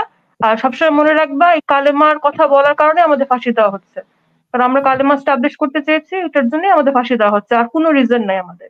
আর একটা কথা উনি আগেও বলেছিলেন, সেটা হচ্ছে যে যেসব অপরাধ করার কথা আমরা চিন্তা আনিনি কখনো, মাথায় আনিনি কখনো, সেগুলোর অভিযোগে আমাদেরকে অভিযুক্ত করা হয়েছে। এবং উনি আর সাইদে সাহেব ঢাকা সেন্ট্রাল জেলে একসাথে ছিলেন, তারা আল্লাহর কাছে দোয়া করতেন একসাথে যে ফাঁসি হলে হোক, কিন্তু এই যে অপমানটা আমাদের করা হয়েছে, যে অপরাধগুলো আমাদের জীবন দশায় আমরা মাথায় আনিনি কখনো, সেগুলোর অপরাধে যে আমাদের অপরাধী করা হয়েছে, এই যে আমাদের জিল্লাতটা করা হয়েছে জীবন্ত অবস্থায়, এটার জন্য একটা ফয়সালা আল্লাহ করেন। এর বিনিময়ে যদি ফাঁসি হয় তাহলে হোক, আমাদের কোনো আপত্তি নেই। এই দোয়াটা ওনারা রমজান মাসের রোজার ঈদে উনি বলেছিলেন আমাদের, সাইদি সাহেব আর উনি একসাথে রমজান ইফতারের আগে দোয়াটা করতেন। এভাবে তারা তাদের মানে সম্মানের চিন্তা করেছে, জীবনের পরোয়াটা আসলে করেনি। তাদের যে সম্মান হানিটা হয়েছে এটা নিয়ে তারা খুবই কষ্টিত ছিলেন, খুবই দুঃখিত ছিলেন, এবং এটা আমি মনে করি আল্লাহর পক্ষ থেকে একটা পরীক্ষা ছিল। মানে এই বয়সে এসে এরকম কিছু অপমানের শিকার হওয়াটা তাদের জন্য অনেক বড় ইমানি পরীক্ষা ছিল। অনেক কষ্ট হয়েছে, মানে মৃত্যুর কষ্টটা তাদের কাছে তুচ্ছ ছিল। এই অপমানগুলো তাদেরকে যখন করা হয়েছে, এই অপরাধে গুলো যখন তাদেরকে দায়ী করা হয়েছে, ইট ওয়াজ, তাদের নিতে অনেক কষ্ট হয়েছিল। এবং তারা আল্লাহর কাছে সুষ্ঠু বিচারও চেয়েছে যে আল্লাহ যেন তাদের সম্মান ফেরত আনে এবং এগুলো সুষ্ঠু বিচার করেন। এটা এবং হচ্ছে ওনার যে একজন খাদেম ছিল, ওইখানে তো একজনকে খাদেম দেওয়া হয়। তো খাদেম পরে ওনার জিনিসপত্র যখন আনতে যায় তখন উনি লাস্ট সময়গুলোতে বলছিল যে আব্বু আসলে রোজা ছিল, আমরা লাস্ট ভিজিটে ওনাকে কিছু খাবার দেওয়া যায়। তো আমরা খাবার নিয়ে গেছিলাম, কিন্তু উনি খান নাই বলে উনি রোজা ছিল। আর আব্বু অনেক মজা করতো, মজার মানুষ ছিল, জোক করতে পছন্দ করতো, হাসতো, খুব হ্যাপি মানুষ ছিল। তো সে খুব মজা করে বলছিল তোমাদের খাবার এগুলো কোনো খাবার না, আল্লাহ তো আমার জন্য জান্নাতের খাবার রেখে দিচ্ছে, আমি তো ওইটা নিয়ে এক্সাইটেড, মানে এরকম মজা করে বলতেছিল আর কি। তো এটা শেষ দিন আপু, লাস্টের দিন তার মানে ইয়াটা এরকম ছিল। শুধুমাত্র অবভিয়াসলি যখন ফাইনালি তাকে নিয়ে যাচ্ছিল মানে এই গেটটা পার হলেই উনি চলে যাবেন আর আমরা এখানে রয়ে যাব ওই সময়টাতে। এবং আমাদের শেষে একটা অনেক বড় আমরা দোয়া করি সবাই মিলে, এই 2 সময় উনি কেঁদেছেন। তাছাড়া কোনো কান্নাটা কষ্টের ছিল না, মানে ইমোশনাল ছিল, কষ্টের ছিল না। হ্যাঁ, দোয়াটা আল্লাহর কাছে ছিল, আল্লাহর কাছে দোয়া করতে, বাসায়ও কাঁদতো, সেই কান্নাটাই কাঁদছে। যাওয়ার সময় আমার কাছে মনে হয়েছে একজন মানুষ হিসেবে আমাদের ফ্যামিলি, বিশেষ করে বাচ্চারা তো আসলে বুঝতেছে না, ছোট ছোট যে বাচ্চাগুলো ছিল আমাদের সাথে, আমাদের ভাইয়াদের নাতি নাতিগুলো, ওরা তো আর বুঝতেছে না যে দাদা ভাই ফাইনালি চলে যাচ্ছে। তো সবসময় যেভাবে বিদায় দেয় যে দাদা ভাই আল্লাহ হাফেজ বাই, এই যে একটা ফান করে ওরা একসাথে গান গেয়ে গিয়ে বিদায় দেয়, ওরা কিন্তু এভাবেই বিদায় দিচ্ছিল। তো আব্বুর জন্য এইটা একটু খুব কষ্টের ছিল যে সে বারবার হেঁটে চলে যাচ্ছে এবং একটু থেমে ব্যাক করতেছে, মানে এটা পুরো সিনেমার মতো ছিল যে আপু যে ফিরে তাকায়, সেই বাচ্চারা আবার চিলেন দিয়ে দাদা ভাই বাই এভাবে বলতেছে, তো সে হাসতেছেন কিন্তু তার চোখ দিয়ে পানি পড়তেছে। তো সে বারবারই বাচ্চাদেরকে বুঝাইতে চাচ্ছে না সে কষ্ট, সে বাচ্চাদেরকে দেখে একটা হাসি দিয়ে বাচ্চাদেরকে ইটস ওকে, মানে সে বুঝাতে চাচ্ছে না যে সামথিং ওয়াজ রং, বাট তার চোখ দিয়ে সে মানে হিচকি তুলে কান্না আসতেছিল তার। তো এই 3-4 বার সে মেইন দরজা পার হওয়ার আগে 3-4 বার এরকম ফিরে আমাদের দিক তাকাইছে, মানে যতবারই তাকাইছে সে হাসার চেষ্টা করছে আপু, কিন্তু চোখ আসলে থামে নাই, চোখ তো থামে নাই। মানে ওনার মামলার বিষয়ে আর কিছু, এই যে এটাকে মানে ওনারা দুইজনেই দেলোয়ার হোসেন সাঈদী এবং উনি এটাকে অপমান, যে অভিযোগগুলো সেই অভিযোগগুলো এটা ওনারা শুধু মানে ফর্মালি বলেন বা মিডিয়া না, আমাদের সাথে, এবং আমরা তো সাক্ষী, আমরা আব্বুর জীবনটা আমরা দেখছি। তারপরও বলবো আমাদের বাবা আমাদের কথা হয়তো অনেকে নিবে না, কিন্তু ওনাদের ভাষ্য শোনা যায় যে তাদেরকে যা বলা হয়েছে তার একটা অক্ষরও সত্যি না, পুরোটাই প্রহসন, পুরোটাই তাদের উপর একটা প্রতিশোধের জন্য করা, আর কিছুই না। তার জন্য দেয়া মামলার একটা অক্ষরও ট্রুথ না, এটা একদম পুরো কথা। প্রতিশোধটা জি আপু বল। হ্যাঁ, প্রতিশোধটা কি মানে কি ধরনের প্রতিশোধ, যে কালেমার মানে আসলে আপু এটা হচ্ছে মূলত ভারতের এবং রয়ের, বেসিক্যালি ওয়ারকাম ট্রাইব্যুনালটা পুরোপুরি র এবং ভারতের দ্বারা নিয়ন্ত্রিত হয়েছে, এবং শাহবাগটা পুরোপুরি তাদের ইন্ধনে হয়েছে। এটা তাদের ফাইন্যান্সিয়াল এগুলো না থাকলে এগুলো হতো না। এবং তাদের একটাই ভারতের মানে আমাদের আব্বাদের সাথে সমস্যা, সেটা হচ্ছে 71-এ আমার আব্বারা যেই সাইডেই ছিল তারা ভারতের বিরুদ্ধে ছিল, এবং তারা সারা জীবন এটা বলেছে যে বাংলাদেশের স্বাধীনতা নিয়ে আমাদের কোনো প্রশ্ন ছিল না। কিন্তু যখন ভারত ছিল আমাদের অপোজিশন, ভারতের সাথে যুদ্ধ করার কোনো মানেই হয় না। আর ওই স্বাধীনতাটা আসলে পরাধীনতাই হবে, আমরা প্রকৃতপক্ষে স্বাধীনতা পাবো না। শুধুমাত্র যেদিন আমরা একা যুদ্ধ করতে পারবো সেদিন আমরা স্বাধীনতা অর্জন করতে পারবো, সেটা সময় তখনও বাংলাদেশে তৈরি হয়নি। তারা বলছে দেখো ভারতের সাথে যদি আমরা যুদ্ধ করি ওই স্বাধীনতার কোনো মর্ম থাকবে না আমাদের। একটা কারণে তারা 71-এ ইন্ডিয়ার এগেইনস্টে ছিলাম, তারা সবসময় বলেছে 71-এর যুদ্ধটা আমাদের ভারতের বিরুদ্ধে ছিল, স্বাধীন বাংলাদেশ না, আমাদের কোনো কনসেপ্টে ছিল না, it was the war against India. এই জিনিসটা ইন্ডিয়ানরা কাজ করেছে। এখন পর্যন্ত জামাতি বলেন বা আমরা যে ইসলামী আন্দোলনের আদর্শ বিশ্বাস করি, আমরাই একমাত্র কিন্তু যে ওপেনলি এটার বিরোধিতা করছি, যে ইন্ডিয়ার বিরোধিতা করছি। বাকিরা কেউ কখনো করছে কখনো করে নাই, কিন্তু we were stagnant about it. ওদের যে আমাদের উপরে যে আগ্রাসী ভূমিকা, আব্বু রাঙ্গামাটিতে তার অনেক প্রজেক্ট আছে, উনি তো সরাসরি উনি হাসপাতাল ছিল, এবং রাজশাহী থেকে অনেক জায়গায় ওনার অনেক প্রজেক্ট ছিল। উনি সরাসরি সীমান্তে যে মানুষকে মারা হচ্ছে, এবং আমাদের অনেক মানে হসপিটাল আছে যেখানে এসব রুগীরা আসতো রেগুলার, ওনাদেরকে ট্রিটমেন্ট করা হতো। আব্বু তো চোখের সামনে দেখতেছে যে মানুষগুলোকে কি করা হচ্ছে, পাচার কিভাবে করা হচ্ছে। তো এই জিনিসগুলো আব্বুর রাবেতার কাজের কারণে আর সারাক্ষণই ওনারা দেখতেছেন, এবং তারা যে তাদের সাথে যারা এইসব বর্ডারে কাজ করতেছে, তারা হয় ইন্ডিয়ার সাথে হাত মিলায় প্রফিট গেইন করতেছে অথবা তাদের এগেইনস্টে লড়তেছে। সো আব্বু was a very clear against person না, এটা তো প্রুভেড ছিল। আমার স্পষ্ট মনে আছে একদিন আমার আম্মা আব্বু তখন জেলে, তখন অস্থির ছিলেন, বলতেছে যে ভারত দেখাই দিল তারা কখনো ভুলে না। কারণ 71-এ যারা মানে প্রকাশ্যে একদম ডাইরেক্ট সশস্ত্র ভারতের বিরুদ্ধে গেছে, তারা প্রত্যেককে চিহ্নিত করে রাখছে যে দিস পিপল ওয়ার এগেনস্ট আস, এবং যত সময় লাগুক we want them hanged or isolated from this country. এরা এই দেশে কোনো অবদান রাখতে পারবে না, এবং যখন ইন্ডিয়ার ওরা থেকে স্টেপ পায় দিবে নাই, না। কারণ মোস্ট অফ দেম এক্স্যাক্টলি, আর মোস্ট অফ দেম যারা তখন করছে, তারা যখন যখন যুদ্ধ হয়েছে তখন they were like 30-40 years old people, যারা সশস্ত্র ভাবে ইয়ার পক্ষে ছিল, পাকিস্তানের পক্ষে ছিল। যেই মানুষগুলো তো এত বছরের পর আর থাকে না। আমার আব্বুর বয়স তখন ছিল 13 অথবা 13 কি 15। ওই 15-16 মানুষগুলোকে এখন, ছিল। ওদের কথা হচ্ছে আমরা রিভেঞ্জ নিব নো ম্যাটার হাউ, রাইট, আমরা দেখাবো। তো এটা একটা কালেকটিভ রিভেঞ্জ ছিল, জামাতের বিরুদ্ধে বলেন বা ইসলামিক মুভমেন্টের বিরুদ্ধে বলেন। কারণ আপনাকে কেন আমি বলতেছি যে ইসলামিক মুভমেন্ট, কারণ আপনি যদি 1971 দেখেন, মুসলিম লীগও was against this liberation war, right? তো মুসলিম লীগ কেন সেপারেশন ছিল? কারণ যারাই এটা ইসলামী আন্দোলনের ট্যাগের আন্ডারে ছিল, একটা ইসলামিক রিভাইভালিজমে বিলিভ করতো, তাদের জন্য এটা মানে কি, আপনি একটা মুসলিম, আমার কেউ আমার সাথে ঝামেলা করতেছে, তাকে আমি ভেঙে আমার নেইবার কান্ট্রি যে যারা নোন আমাদেরকে শোষণ করবে, তাদের সাথে আমি আরেক টক্সিক রিলেশনশিপে যাচ্ছি। এটা তো নোন ছিল। তো মুসলিম লীগ বলেন, জামাত বলেন, যেই বলেন, why they were against it was this was the reason. তো যাই হোক, এটা একই রিজনে ছিল। তো আমরা মনে হয় ঘুমিয়ে রাতে চলে যাই আবার। না, আমরা আসলে না, ওইটাই ওনাদের উপর অভিমানটা ওই জন্যই ছিল, মানে ভারতের রাগটা ছিল, সেই রাগটা এই সরকারকে দিয়ে তারা মানে ইন্ডিয়া করেছে। আপু, আপনি যদি স্পষ্ট জানতে চান আমার আব্বাদের ফাঁসি কেন হলো, কেন কারা বিচার করলো, কেন ফাঁসি হলো, এবং এটার জন্য আমার ভাইও আলটিমেটলি কিডন্যাপ হলো, তো এই চেইন অফ কজেশনটা কারা, তোমাদের প্রধান শত্রু কারা? ইট ওয়াজ এন্টায়ারলি ডান বাই র অ্যান্ড ইন্ডিয়া। ইন্ডিয়ান গভর্নমেন্ট র দ্বারা এটাকে এক্সিকিউট করেছে through Awami League government. That's the simple equation. Always একজন ইন্ডিয়ান রিপ্রেজেন্টেটিভ ট্রাইব্যুনালের কোর্টে থাকতো। কেন?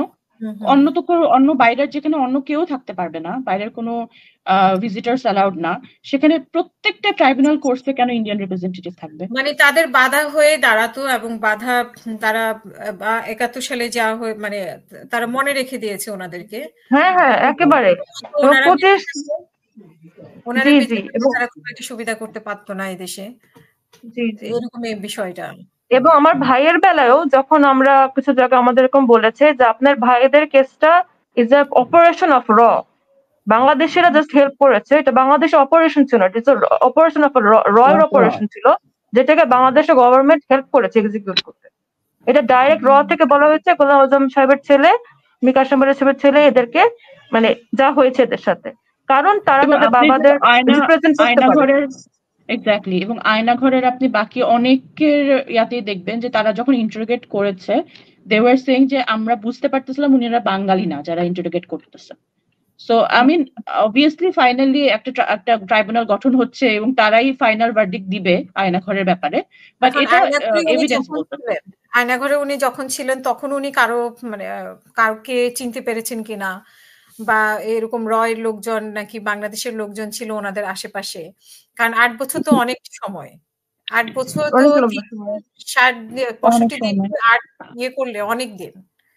আসলে ছোট ভাইয়া অনেক অসুস্থ আসার পর থেকে, সত্যি কথা বলতে অ্যাজ আ ফ্যামিলি আমরাও বসে খুব ডিটেইল ওনার ইয়াটা শুনিনি এখনো, কারণ আসার পর থেকেই আসলে কোনো না কোনো তার হয় মানে এপিলেপসি, যেটা খিঁচুনি, সেটা আগে ছিল না, সেটা ওনার ওইখানে স্ট্রেসের কারণে হয়েছে।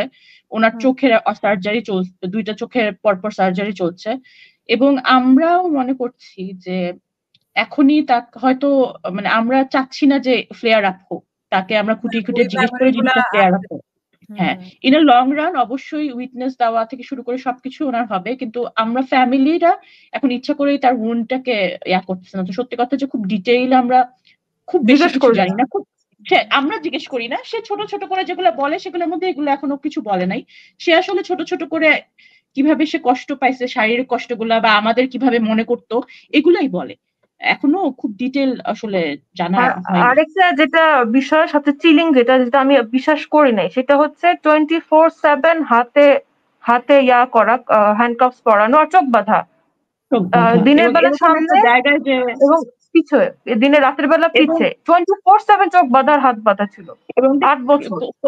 কবরের মতো একটা ছোট্ট রুম, কোনো আলো নাই, সোজা হয়ে দাঁড়াইতে পারে না, সোজা হয়ে শুতে পারে না, এরকম একটা রুমে থাকে। মানে এটা না বিশ্বাস, আমাদের নিজেদের বিশ্বাস ভাই, সে করার নিজের মতো মুখ না। দিয়ে বলতেছে, মানে আমাদের সাথে আমরা নিজেরা জানি যে আমার কথা বিশ্বাস কেউ না করলে কেমন লাগে, তারপরও মনে হয় সে যে বলতেছে আমাদের, আমরা না বিশ্বাস নিতে হয় না পারতেছি হয়। না। বিশেষ করে এক্স্যাক্টলি, এক্স্যাক্টলি। বিশেষ করে আম্মু, আম্মু বারবার না বলে কি, আরমান তোকে কি একটু দাঁড়াইতে দিত না, তা তোকে কখনো একটু বাতাস খাওয়ায় আনতো না বাইরে থেকে। মানে সে তার ছেলের সাথে এরকম একটা হয়েছে, এটা মানে আমরা ফ্যামিলি এটাই নিতে পারতেছি না। আমরা আর কি জিজ্ঞেস করব, মানে এইটাই যে সে ননস্টপ একটা 8টা বছর আল্লাহর মোজেজা ছাড়া একটা মানুষ এভাবে আটকায় থাকতে, হাত বাঁধা এবং চোখ বাঁধা চোখ হিসেবে বাঁধা। 8 বছর এরকম ক্র্যাম্পড, দুনিয়ার আলোয় আসার দেখেন। পরে বালিশ ইউজ করতে পারতেছে না, কারণ ইউজ করে নাই তো এত বছর। এবং মোস্টলি বসেই থাকতো, শুতে পারতো না, মাটিতে তো শুতে পারতো হ্যাঁ, না। শুতে পারতো না। এবং ও নিজে বলছে শোয়ার যে জন্য 8 কিছু বছর, না না না, শোয়ার কিছু মাটিতে। নেই, ওরা তো শোয়ার কিছুই না, একটা জাস্ট খুবই বক্স টাইপের একটা জায়গা ছিল, উনি দাঁড়ানো বা বসা কিছুই না, এরকম একটা জায়গায় আটকানো, এরকমই। ও মাই গড। এবং 8 বছর বলছে আমি 8 বছর সূর্যের আলো দেখি নাই, এবং ওর শরীরে সিভিয়ার ভিটামিন ডি ক্রাইসিস ধরা পড়েছে, এবং ডেফিসিয়েন্সি ও ধরা কিন্তু পড়েছে। প্রথম 1 সপ্তাহ মানে বাসার হচ্ছে সানলাইট নিতে পারতেছিল না, সো বাসার পর্দা তো পর্দার নিচে আমরা একটা কাঁথা দিয়ে রাখতেছিলাম, যে কোনো ছোট সানলাইট ওর জন্য অনেক কঠিন হয়ে যাচ্ছিল, এরকম ছিল। তো 1 সপ্তাহ পর আস্তে আস্তে সে সানলাইটটা নিতে পারছে, কিন্তু বাকি সব মানে এই যে যেমন ধরেন স্যান্ডেল পরে হাঁটতে পারতেছে না, হাঁটা ভুলে গেছে, তাও খালি পায়ে তাও একটু হাঁটতে পারে, কিন্তু স্যান্ডেল পরার পর বাচ্চারা যেরকম ফার্স্ট স্যান্ডেল পরা শিখাইতে হয়, মানে আমরা ভাইয়াকে বলতেছিলাম যে ভাইয়া, মানে ভাইয়া তো উনি আমাদের গার্ডিয়ান ছিল, আব্বুর পরে হি ওয়াজ দ্যাট ফিগার, তো ওনার জন্য এটা কতটা হিউমিলিয়েটিং যে এইসব জিনিস উনি করতে পারতেছে না। তো আমরা মানে আম্মু আব্বুকে মানে ভাইয়াকে আমরা সান্ত্বনা দিয়েছিলাম, ভাইয়া তুমি আমাদের বেবি, এখন আমাদের বাসার বেবি তুমি, আমরা তোমাকে সব হাঁটা শিখাবো, শিখাবো, এটা করে এবার শিখাবো। হাঁটা শিখাবো, খাওয়া শিখাবো, মানে খাবার দিলে 3-4টা খাবার দিলে যদি বলি যে হ্যাঁ কোনটা খাবা, ও তাকায় থাকে, কারণ যাই পাইছে কোনো মতে হাতড়ায় হাতড়ায় খেয়ে ফেলছে, ও তো চিন্তা করে নাই যে আমি এখন কি খাবো। আইটেম চুজের অপশন পাই নাই তো জীবনে 8 বছর। হ্যাঁ, তো সবাই তো এখন ওকে খাবার দিচ্ছে, ও না তাকায় থাকে, বলে যে কি খাবা, ও না তাকায় থাকে। পরে ছোট ভাবি মানে ভাবিকে বলতেছে যে তুমি কিছু একটা আমার সামনে দাও, আমি খেয়ে নিই, মানে আমাকে এটা ডিসাইড করতে বললো না যে আমি কি খাবো। না, কারণ সেরকম অপশন তো ওনার ছিল না। না না অপশন ছিল, বালিশ অনেকদিন বালিশ ইউজ করতে পারে নাই। তো এখন আস্তে আস্তে মানে এরকম অনেক কিছু একটা 40 ইয়ার্স এর মানুষকে পুরা 2-3 বছরের বাচ্চার মতো করে ফেলা হয়েছে, সত্যি কথা। অত্যাচার করে। এবং সেখানে তো আমরা একটা সাক্ষাৎকারে দেখেছিলাম যে উনি আজান শুনতে পারতেন না, গান শুনতেন। মানে জোরে জোরে গান বাজানো হতো। এরকম। হ্যাঁ, এবং দাঁড়ায় সুন্দর করে উনি একজন অনেক মানে he was a very spiritual person, he is a very spiritual person. আমরা বিলিভ করি তার স্পিরিচুয়ালিটি তাকে 8 বছর সেন্ট থাকতে সাহায্য করছে। কিন্তু একটা প্রপার নামাজ পড়া, মানে আমরা যারা রেগুলার 5 ওয়াক্ত নামাজ পড়ি, মানে নামাজ সুন্দর করে না পড়তে পারা, হ্যাঁ খুব কষ্ট দেয়। তো এই আজান শুনতে না পারা, নামাজ পড়তে না পারা, তার হাত তো বাঁধা, নামাজের জন্য তো হাত খুলতেছে না, কোরআন পড়তে না দেয়া। খালি ভাইয়া একবার খিচুনি উঠে চোখ উল্টায় মারা যেতে গেছিল, মানে মানে কি করবে, ইবাদত বন্দেগী করতে পারতেছে না, কিছু করতে পারতেছে না 3 বছরের মাথার দিকে। তখন তারা বুঝছে যে এই লোককে বাঁচাতে গেলে তো কিছু একটা করতে দিতে হবে, তখন একটা কোরআন শরীফ এনে দিছে ভাইয়াকে যে আপনি পড়েন। তখন সেরকম আস্তে এই যে গিঞ্জি উঠে হ্যান্ডকাপ পরা অবস্থায় এরকম নিয়ে পড়তো বসে বসে। তখন সে নাকি একটু ইমোশনাল সোলেস পাইছে। মানে তাদের কি ছিল, দে ওয়ার ফেরাউন, রিয়েল ফেরাউন। কারণ ফেরাউনের যদি আপনি স্টোরি দেখেন, ফেরাউনের একটা কথা ছিল যখন মানে মানুষকে যে মারতেছিল, সে বলতেছিল আমি খোদা, আমি চাইলে ও যাকে চাবো সে বাঁচবে, যে যাবে সে মারা যাবে, এভাবে বলে সে চুজ করতেছিল কাকে মারবে আর কাকে বাঁচবে। এরকম একটা স্টোরি কোরআনে আছে, আপনারা দেখতে পারেন।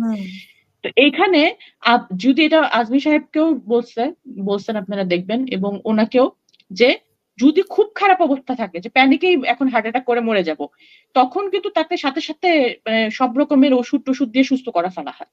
তো কেন ভাই সুস্থ করতেছো, তোমরা তো চাও মরে যাই, বলে না আমরা মানে মারবো। এই অবস্থা থেকে তো ওনাকে মেরে ফেলা তো মানে তো তোমরা কেন Exactly. বাঁচিয়ে রাখতেছো, আবার কেন এরকম করছো? আর ওদের কথা হচ্ছে মারলে আমরা মারবো, তুই নিজে মরবি না। নিজে মরে হ্যাঁ ওহ, নিজে নিজে করতে পারবো না।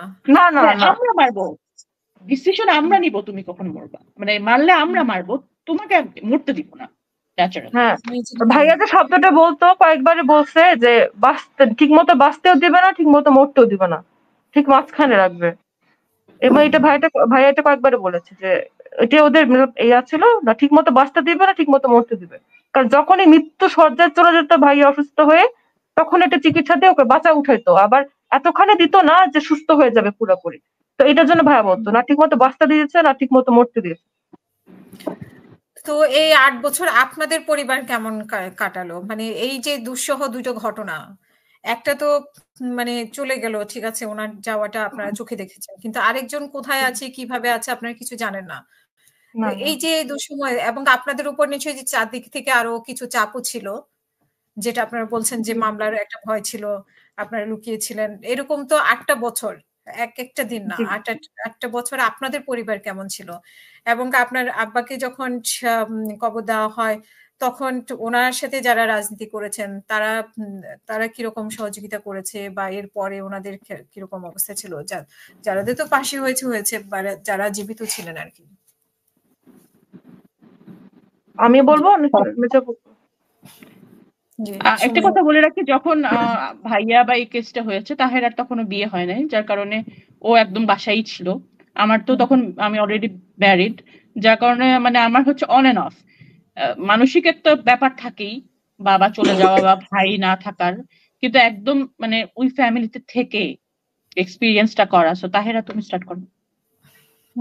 আমার আসলে ৮টা বছর আমার হচ্ছে 2016 সালে ভাইয়া কিডন্যাপ হয়, আর 2017 সালে আমার বিয়ে হয়ে যায়।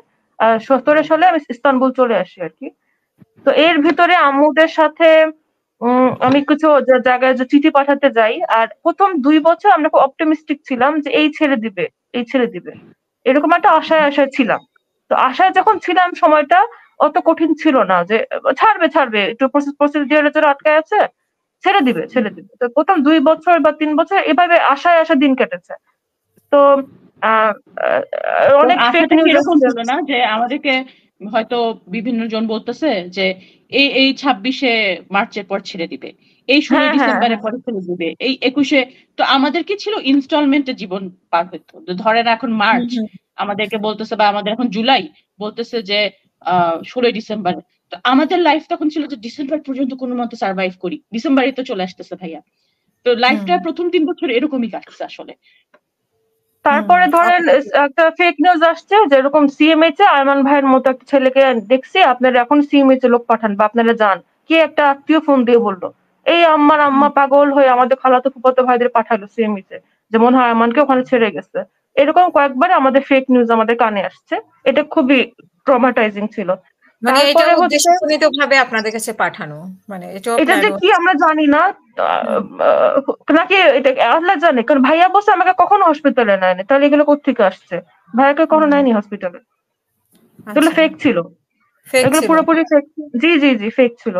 তারপরে যেটা সবচেয়ে করুণ ছিল সেটা হচ্ছে আমি যখন দেশে যাই 2018 সালে, আমার আমার বাবু হবে দেখছে, ছেলেটা হবে দেখে, তখন একটা চক্র, তারা বলে তারা আরমানকে কারা রাখছে জানে, তা আমরা যদি তাদের কত কোটি দেই তাহলে তারা আরমানকে ছেড়ে দিবে। তারা আবার ভাইয়ার ফ্রেন্ড যে ব্যারিস্টার, তাকে দিয়ে আমাদেরকে কেমনে কেমনে যেন বলাইছে। আমার আম্মা তো পাগল হয়ে গেছে পুরা, যে আইমানকে পাওয়া গেছে, আইমানকে পাওয়া গেছে, তারা কত কোটি চাইছে, এখন এত তো কোটি দিতে পারবে না আমার আম্মা।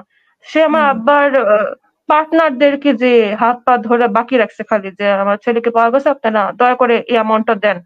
তো তারা বলছে ভাবি যদি ছেলে ফেরত চায় আমরা এর থেকে বেশি জোগাড় তো করে দিতে পারবো, জোগাড় তো করতে সমস্যা নেই, কিন্তু কথা হচ্ছে যে আপনি তাদের সাথে আপনারা তাদের সাথে কথা বলেন, এক হাতে ছেলে নিব, আরেক হাতে টাকা দিব, এছাড়া ভাবি নেগোসিয়েশনে যায় না আল্লাহর হস্তে, কারণ বলা যায় না, দিনকাল ভালো না। তো এক হাতে ছেলে ধরবো, আরেক হাতে টাকা দিব, নাহলে টাকাটা এমনিতে এমনিতে আমরা দিয়ে দিব না, কারণ পরে পরে কি বিপদে পড়বো, আমও যাবে ছালাও যাবে, কারণ এই টাকা পয়সা যা আছে এগুলো তো ভাইয়ার মেয়েদের ভবিষ্যতের জন্য। এগুলো সব আমরা উজাড় করে দিলাম, পরে দেখলাম এটা ফেক, তাহলে মেয়েগুলোর ভবিষ্যৎ কি হবে? ভাইয়ার তো তারা আসলো না। পরে কিন্তু ঠিকই বের হইলো, দেখেন যেটা একটা ফেক ছিল। কি পরিমাণ যে তার ইমোশনের সাথে খেলছে আমাদের, যে আমার আম্মা তো সব বিক্রি করে দিতে রাজি ছিল, খালি ছেলেটাকে ফেরত দেন নিয়ে আমরা চলে যাব, আত্মীয় স্বজন যা আমাদের দেখাশোনা করবে, খাওয়া দাওয়া দিবে, ওই চিন্তা করে নাই সে। তো মানুষ কিভাবে যে তাদের এখন ভার্নারেবল স্টেজ, তারা সবকিছু দিতে রাজি আছে, এই একটা সুযোগ, আমরা তাদের যা আছে খাই, কিন্তু দেখছে যে বাপের তেমন কিছু নাই খাওয়ার মতো, তখন তারা কয়েকদিন পর নিজে কেটে গেছে। এই যে 10-12 দিন প্রায় 1 মাসের মতো ভাবিয়া দৌড়াদৌড়ি করছে এই লোকটার সাথে, পরে দেখছে যেটা ফেক, তার অফিস তালা দিয়ে চলে গেছে ওখান থেকে যেখানে মিট করতো, এতটা ফেক তারা। কারণ আমার আম্মা অনেক কষ্ট পাইছে যে আল্লাহ মানুষ এরকম, মানে এরকম খারাপ টাইমও ফায়দা নেওয়ার এরকম চিন্তা না যে অপরিচিত, পরিচিত আর কি। পরিচিত সার্কেলে। জি জি। তারপরে বেশ কয়েকটা জায়গা থেকে এরকম ফেক নিউজ, বিভিন্ন আত্মীয় নেইবার এদের থেকে আমাদের পাঠাচ্ছে, ভাই এটা খবর পাইছে আরমান ভাইকে তো পাওয়া গেছে। তখন আমরা বলছি যে দেখেন আমরা কিন্তু এটা মিথ্যা, তখন তারা বলে মিথ্যা কেন ভাই, মিথ্যা কেন, মানে তাদেরকেও ম্যানিপুলেট করছে আরেকটা পার্টি যারা আমাদের পরিচিত, বুঝতে পারছেন বিষয়টা। তখন আমরা বলছি যে আমাদের হ্যাঁ, এই জিনিসটা অনেক হয়েছে যে সবার কাছে তো একটা কনসেপ্ট যে মীর কাসেমের অনেক টাকা, তো এই এই ভাইয়ার এই ভালনারেবিলিটি করে টাকা খাওয়া যায় কিনা, এই জন্য এত বেশি আসছে এরকম যে আরমানকে পাওয়া গেছে। এবং এরকম হয়েছে যে এডিটেড ছবি পাঠাই দিচ্ছে, আমরা মিডিয়ার মানুষ এডিটেড ছবি তো বুঝি, যেটা আব্বুরা ভাইয়ার আগের ছবিকে এডিট করে পুরান একটা ছবি বানায় পাঠাই দিচ্ছে যে দেখো আরমান আছে আমাদের কাছে, টাকা দিলে দিয়ে দিবে। যে পার্টিটার আমি কথা বললাম তাদেরকে আমরা বলছি যে আম্মা হাতের প্রথমে আপনারা 1 কোটি দেন, তারপর আপনার অত কোটি দেন, ইনস্টলমেন্টে দেন। আম্মু বলছে আমার তো টাকা নাই, প্রথমে 1 কোটি দেন, আমি তাদের রাজি করাই, তারপরে 1 কোটি দেন, তারপর 1 কোটি দেন, তারপর ফাইনালি 1 কোটি দিয়ে ছেলে পাইলে, এভাবে করে তারা বলতেছে। তারা তো ভাবছে আমরা কোটি টাকার উপর বসে থাকি, বললে দিয়ে দিবে। তখন আত্মীয় স্বজন ধরছে আম্মুকে যে আয়শা এই কাজ করো না দয়া করে, আম্মু তো পাগল হয়ে গেছে, আম্মু সে পালে তার কিডনি বিক্রি করে দেয়, আমার পাগল হয়ে গেছে। আত্মীয় স্বজন আম্মুকে ধরছে যে আয়শা তুমি একটু সুস্থ হও, এমন করো না, একটা ছবি চাও, আর অন্তত আমার একটা ছবি চাও, আমরা ছবিটা দেখি তারপর আমরা কনফার্ম করি, তারপরে তুমি আগাও। তখন আম্মু একটা ছবি চাইছে, তারা আমাদের কাছে ভাইয়ার একটা ছবি চাইলো পাসপোর্ট সাইজের, যে আমরা তো কিভাবে মিলাবো, এটাই আরমান, অনেক বন্ধু তো, আপনারা একটা ছবি দেন, আমরা ছবির সাথে মিলে কনফার্ম হবো এটা আরমান, তখন আমরা আপনাকে তার একটা ছবি তুলে লুকাই লুকাই দিব। প্রথমে বলে ছবি তোলা নিষেধ, এই সেট অনেক, ক্যামেরা নেওয়া নিষেধ। পরে দেখা যায় না, আমাদের আত্মীয় স্বজন তো আম্মুকে ছাড়েই না, যে খবরদার আসা কনফার্মেশন ছাড়া তুমি 1 টাকা দিবা না, খবরদার এই কাজ করো না। তখন আম্মু বলেছে ভাই তাইলে আমরা আগাতে পারতেছি না, কান্নাকাটি করে বলতেছে। তখন তারা একটা প্রসেস করলো যে আপনারা একটা ছবি দেন, আমরা মিলাইলে তখন আমরা কোনো মতো রিস্ক নিয়ে ছবি তুলে আপনাদের ছবি এনে কনফার্ম করবো। তো আমরা একটা ছবি দিলাম ভাইয়ার পাসপোর্ট সাইজের, 2 দিন পর ছবি দিল, ওই ছবিটাকে এডিট করে, যে ছবিটা আমরা দিছি ওই ছবিটার উপর দাড়ি চুল এডিট করে আমাদের হাতে দিল। আমরা বলছি দেখেন তারা কি তারা মানে কি পরিমাণ ছাগল আমাদের ভাবছে যে আমরা মনে হয় এতটুকু আইডিয়া নাই যে কোনটা এডিটেড ছবি কোনটা রিয়েল ছবি। দুঃখের বিষয় বলি মেজপু, দুঃখের বিষয় বলি, আমার মা এবং কিছু মুরব্বী আত্মীয়রা কিন্তু বিশ্বাস করতেছিল যে এটা আরমানি হবে। পরে মেজপু আসছে, আমরা মেজপু সুমাইয়া, ও আসছে বাসায় মালয়েশিয়া, আমাকে পাঠাইছি ভাইবারের ছবি না কিভাবে যেন পাঠাইছি, আমি তখন দেশে ছিলাম। আচ্ছা ও এসে দেখছে, দেখে আমার ওর হাজবেন্ড হচ্ছে এডিটের কাজই করে, তাকে পাঠাইছে। তো সে বলছে সুমাইয়া আমি এডিটার, এটা 100% এডিট করা ছবি, এটা কেমনে হয়, পুরোপুরি ছবিটাকে তার এডিট করে আমাদের হাতে দিল। পরে মুরব্বীরা না এটা মনে হয় আরমান, এই দেখুন চোখেরটা এই দেখো চুলটা বাড়ছে, এইগুলো বলতেছে মুরব্বীরা। তারপরে আমরা কনফার্ম করছি এটা এডিট এবং এটা একটা ভুয়া চক্র। তখন থেকে আবার আমার পিছা হটা শুরু করছে, সে অনেক নরম ছিল, সে পিছানো শুরু করছে, না ভাই যা চাবে তাই দিবে না। খুবই তো এরকম আমাদের ফেক করা হয়েছে এবং লুটপাটের চেষ্টা করা হয়েছে। আরেকটা জিনিস হচ্ছে যে বাসায় তো হঠাৎ করে কোনো ছেলে নাই, মানে আরেকটা যেটা আমরা ফেস করছি সেটা হচ্ছে আমার আব্বু চলে গেল, আমার 2 ভাই, তার মধ্যে বড় ভাই যেহেতু পলিটিক্যাল না কিন্তু সে বিজনেসম্যান ছিল, তাকে ছোট ভাইয়াই জোর করে পাঠাই দিচ্ছে দেশের বাইরে, যে আমি লয়ার আমাকে কিছু করবে না, বাট তোমাকে তুমি বিজনেসম্যান তোমাকে করতে পারে। সো ভাইয়া চলে গেল, আর আরমান ভাইয়াই আছে। তো আরমান ভাইয়াকে নিয়ে যাওয়ার পরে আমরা পুরো একটা ফ্যামিলি একদম ছেলে শূন্য। বাংলাদেশের প্রেক্ষিতে ছেলে শূন্য, এবং কিরকম শূন্য, ভাবি হচ্ছে একজন হাউস ওয়াইফ, এবং উনি ওনার আইডিওলজি এবং আন্ডারস্ট্যান্ডিং এ এটাকেই প্রেফার করেন, উনি কখনো চিন্তা করেন নাই যে বাইরে বেরোবেন কাজ করবেন, এরকম না। এবং যার কারণে হঠাৎ করে মানে আমরা পরে এরকম হয়েছে যে বাজারে যাব, হ্যাঁ পেঁয়াজ টিয়াজ শেষ হয়ে গেছে, মানে ভাইয়াকে নিয়ে যাওয়ার এক সপ্তাহের মধ্যে কথা বলতেছি। তো আমি ভাবিকে বলতেছি ভাবি টাকা দাও, বলে যে এটা তোর ভাইয়াই, মানে আমার কোনো টাকা লাগলে আমি তোমার ভাইয়াকে বলতাম। এখন আমরা যে বাসার যে খরচ, সেই খরচও ভাইয়ার কাছে ভাইয়ার অ্যাকাউন্টে ছিল। এখন ভাইয়ার অ্যাকাউন্টে ক্রেডিট কার্ডের পিন নাম্বারও আমরা জানি না। বাজার কেমনে করবো, তখন আবার অন্য কোনো সোর্স থেকে বা আমরা কেউ আমাদের থেকে টাকা দিয়ে করলাম আস্তে আস্তে জিনিসগুলো, মানে ইভেন ছোট ছোট জিনিস, হ্যাঁ যে বাজার এইটার টাকা কোথা থেকে দিব, বাসার এটার জিনিস কোথা থেকে দিব, বাচ্চাদের অ্যাডমিশন এটা কিভাবে করাবো, মানে প্রত্যেকটা ছোট ছোট জিনিসই তো একটা ছেলেকে লাগে, তাই না? মানে প্রতিটা পদে পদে আপনারা ঝামেলায় পড়েছেন। সবচেয়ে আমাদের কাছে সবচেয়ে কষ্টকর যে বিষয়টা সেটা হচ্ছে ডকুমেন্টেশনের কাজ। যেমন আমাদের বাচ্চা তো যখন নিয়ে গেছে তখন একজন 1.5 বছর, একজন 3 বছর ছিল। তো ওরা তখন স্কুল, তো আলটিমেটলি ওদের স্কুলিং এর টাইম আসলো, স্কুলে ভর্তি হওয়া বা কোনো সময় এরকম হয়েছে যে দেশের বাইরে তাহের আর বেবি হয়েছে ওকে দেখতে যাওয়া বা দেশের বাইরে কোনো কাজে যাওয়া। তো বাচ্চাদের যখন মানে আমাদের বাংলাদেশে নিয়াতে মাকে ফার্স্ট গার্জিয়ান ধরা হয় না, তো যার কারণে মানে বাচ্চা বাবা কই, বাবার সাইন লাগবে, বাবা নাই, আচ্ছা ঠিক আছে বাবার নাই তো কি, মুখে আমরা বলতেছি যে বাবাকে গুম করে ফেলতেছে, তারাও শুনছে, তারাও আহারে বলতেছে, লিগালি বা ডকুমেন্ট অফিসিয়ালি এটার তো কোনো জায়গা নাই। ইদার আমার ভাবি ডিভোর্স, মানে যদি মাকে গার্ডিয়ানশিপ হইতে হবে শুধুমাত্র যদি সে ডিভোর্সড হয় এবং সেখানে বাচ্চার ফুল কাস্টাডি তার আছে, অথবা সে উইডো। এই দুইটার একটা তো আমার ভাবি না, মানে এটা আসলে কোনো কিছুর মধ্যে পড়ে না যে হঠাৎ করে উধাও হয়ে যাওয়াটা কোনো পর্যায়ে। এক্স্যাক্টলি। এবং সেই ক্ষেত্রে আমার ভাবি নিজে তার বাচ্চাদের গার্ডিয়ান হতে পারতেছে না। লিগাল একটা জায়গায় অনেক বড় একটা প্রবলেম এই বাবা গুম হওয়াটা। এবং আমি এই প্ল্যাটফর্মটা আজকে এই জন্য আওয়াজটা তুলতে চাই যে 600 জনের ভিতর 2 জন 3 জন ফেরত আসছে, এখনো অনেকে গুম আছে তাদের পরিবারের পক্ষ থেকে। যে গুম হয়ে যাওয়া এটা আইনি একটা জায়গায় বাচ্চাগুলোর অনেক প্রবলেম হয়, না তাদের বাবা মৃত সার্টিফিকেট, না তাদের বাবার সাইন দেওয়া যাচ্ছে, না তাদের মা তাদের গার্জিয়ান হতে পারছে। এই বাচ্চাগুলো প্রচুর সাফার করবে পৃথিবীর যে কোনো দেশে এই বাবার এই গুম হওয়াটা। মানে বিদেশে কোথাও পারবে না। আমরা টার্কিতে আছি, তো টার্কিতে আমরা বাচ্চাদের জন্য বাচ্চার জন্য অ্যাপ্লাই করেছি, ওদেরকে দেয়নি, বলেছে বাবার ডেথ সার্টিফিকেট লাগবে যদি সে মৃত হয়, না হলে তার সই লাগবে, এই দুইটা একটা লাগবে। দুইটার একটা আমাদের পক্ষে দেওয়া সম্ভব না। তখন তারা বলছে তারা আমাদের পক্ষে এটাকে প্রসেস করা সম্ভবই না, সিস্টেমেই নাই অপশন, আমরা কি করব? ঠিক আছে, এটা হচ্ছে একটা প্রবলেম। আরেকটা হচ্ছে তাদের ওয়াইফরা তারা জানে না তারা বিধবা না তারা সধবা, তারা কি ইদ্যত করবে নাকি তারা ওয়েট করবে। এই জিনিসটা একটা ওয়াইফের জন্য অনেক কষ্টকর। এটাতে গেলো বাচ্চাদের হ্যারাসমেন্ট, তারপরে গেলো ওয়াইফের হ্যারাসমেন্ট। না পারছে তারা একটা বিধবা হয়ে ইদ্যত শেষ করে মুভ অন করতে, না পারছে তারা কিছু করতে। ওয়েট করলেও সেটা কতদিনের ওয়েট মানুষ জানে না, 5 বছরের ওয়েট না 10 বছরের ওয়েট। এবং আলহামদুলিল্লাহ আমরা খুবই থ্যাঙ্কফুল যে ছোট ভাবিকে সবাই যেভাবে প্রেজ করছে, কিন্তু আপনারা মায়েরটাকে যে দেখেন 12 বছর 15 বছর অনেক ওয়াইফ এখনো ওয়েট করে আছে তাদের ওয়েট করছে, কি করবে তারা?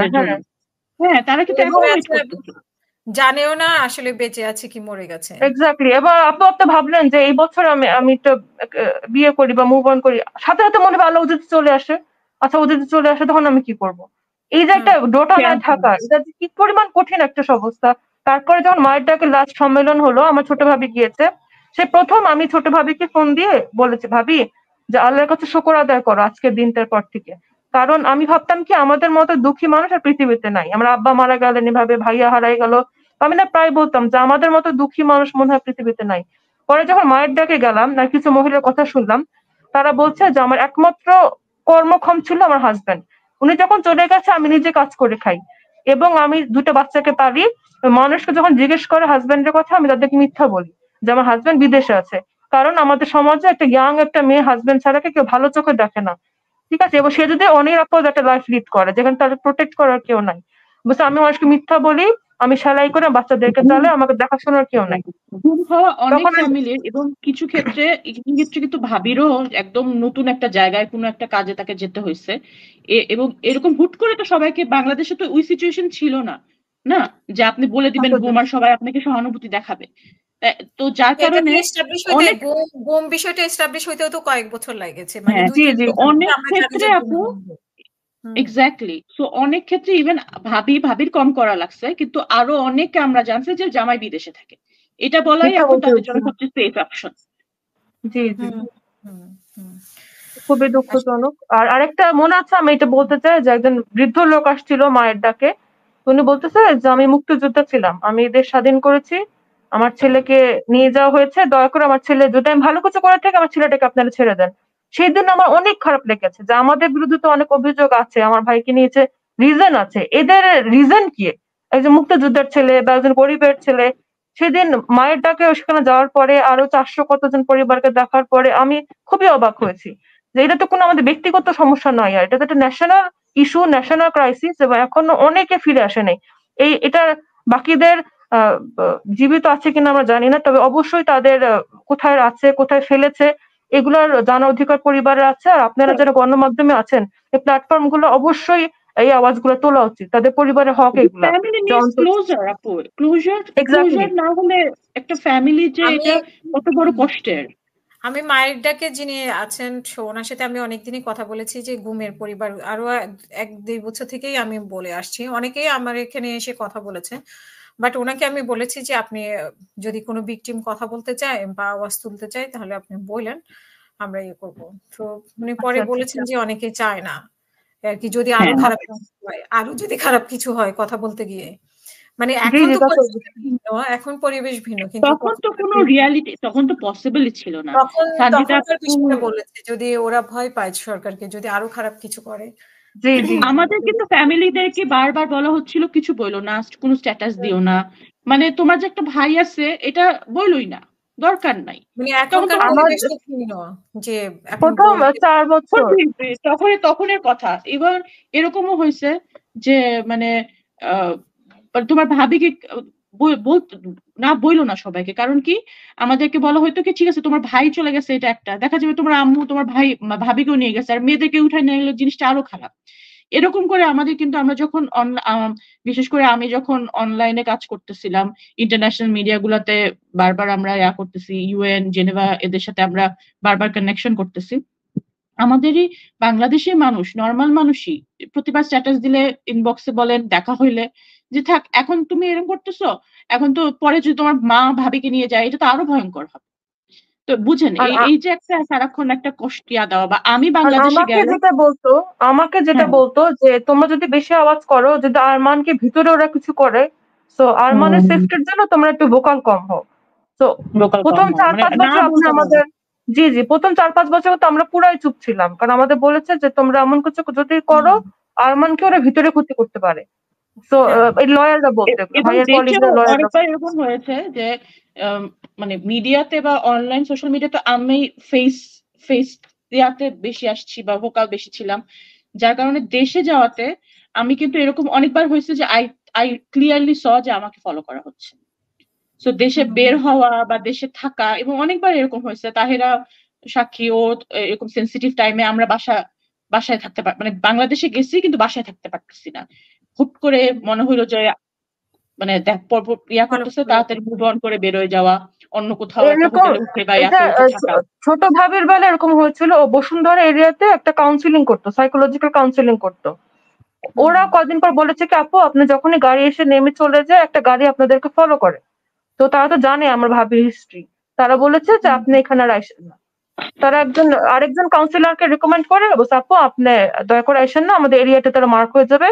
তখন ভাবিকে কিন্তু এরিয়াটা ছাড়তে হয়, মানে ও এখন কাউন্সিলিং যেতে পারে না, কারণ ওকে একটা গাড়িটা কি ফলো করতো সবসময়, মানে প্রায়। এটা বারবার বাংলাদেশে আমি যতবারই গেছি এরকম হয়েছে যে কোনো একটা বিয়ে খেয়ে নামছি, ওইখানকার মানুষ বলতেছে যে আপনারা যা আসার পরে এই গাড়িটা কার, এরা কারা নামছে, এভাবে করে করে জিজ্ঞেস করা হতো।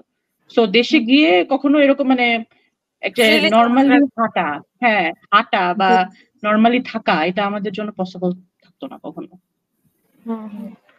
এখন আপু আমাদের যেটা চাওয়া পরিবার হিসাবে, সেটা হচ্ছে যে এই যে আয়না ঘর, এটা সিস্টেমের নাম, এটা একটা ঘরের নাম না বেসিক্যালি। যে অনেকে বলে আয়না ঘরটা কোথায়, এটা একটা এটা আসলে নাকি, একটা সিম্বলিক নাম দেওয়া আয়নাঘর। সিম্বল না। জি, জি, এটা একটা সিস্টেম যেখানে তারা ইলিগাল ইন্টিগ্রেশন করে তাদের অপোজিশনকে, টেরোরিস্টদেরকে না, অপোজিশনকে, এবং টেরোরিস্টদের যারা আছে দেশের স্বার্থে তাদেরকে হিডেন কিছু ইন্টারোগেশন করা যায়, তবে সেটারও কিছু রুলস আছে, 48 আওয়ার্স বা সামথিং এর ভিতরে পুলিশে হ্যান্ড ওভার করতে হবে আর পরিবারকে জানাতে হবে।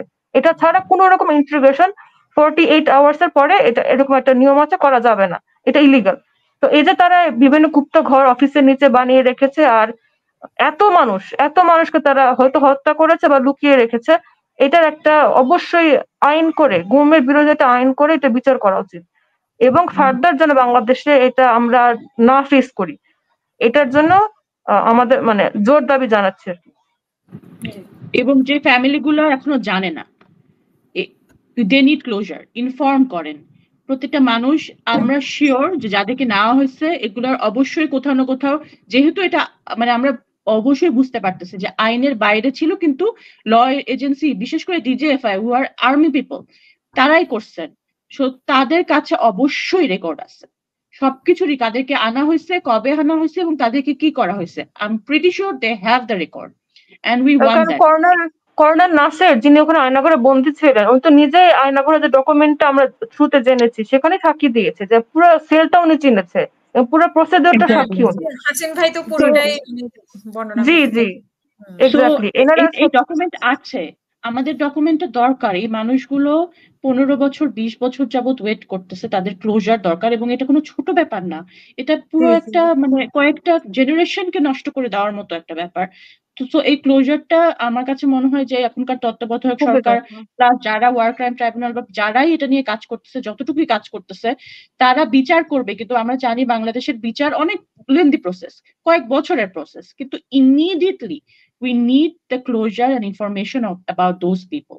এটা আমাদের এটার জন্য কোনো ওয়েট করা আসলে এই ফ্যামিলিগুলো, আপনারা চিন্তা করেন যে এতদিন ওয়েট করে একটা জিনিস, কিন্তু যখন ভাইয়ারা ব্যাক করলো এখন তাদের জন্য এখন অস্থিরতাটা কি পরিমাণ, অস্থিরতা বেড়ে গেছে।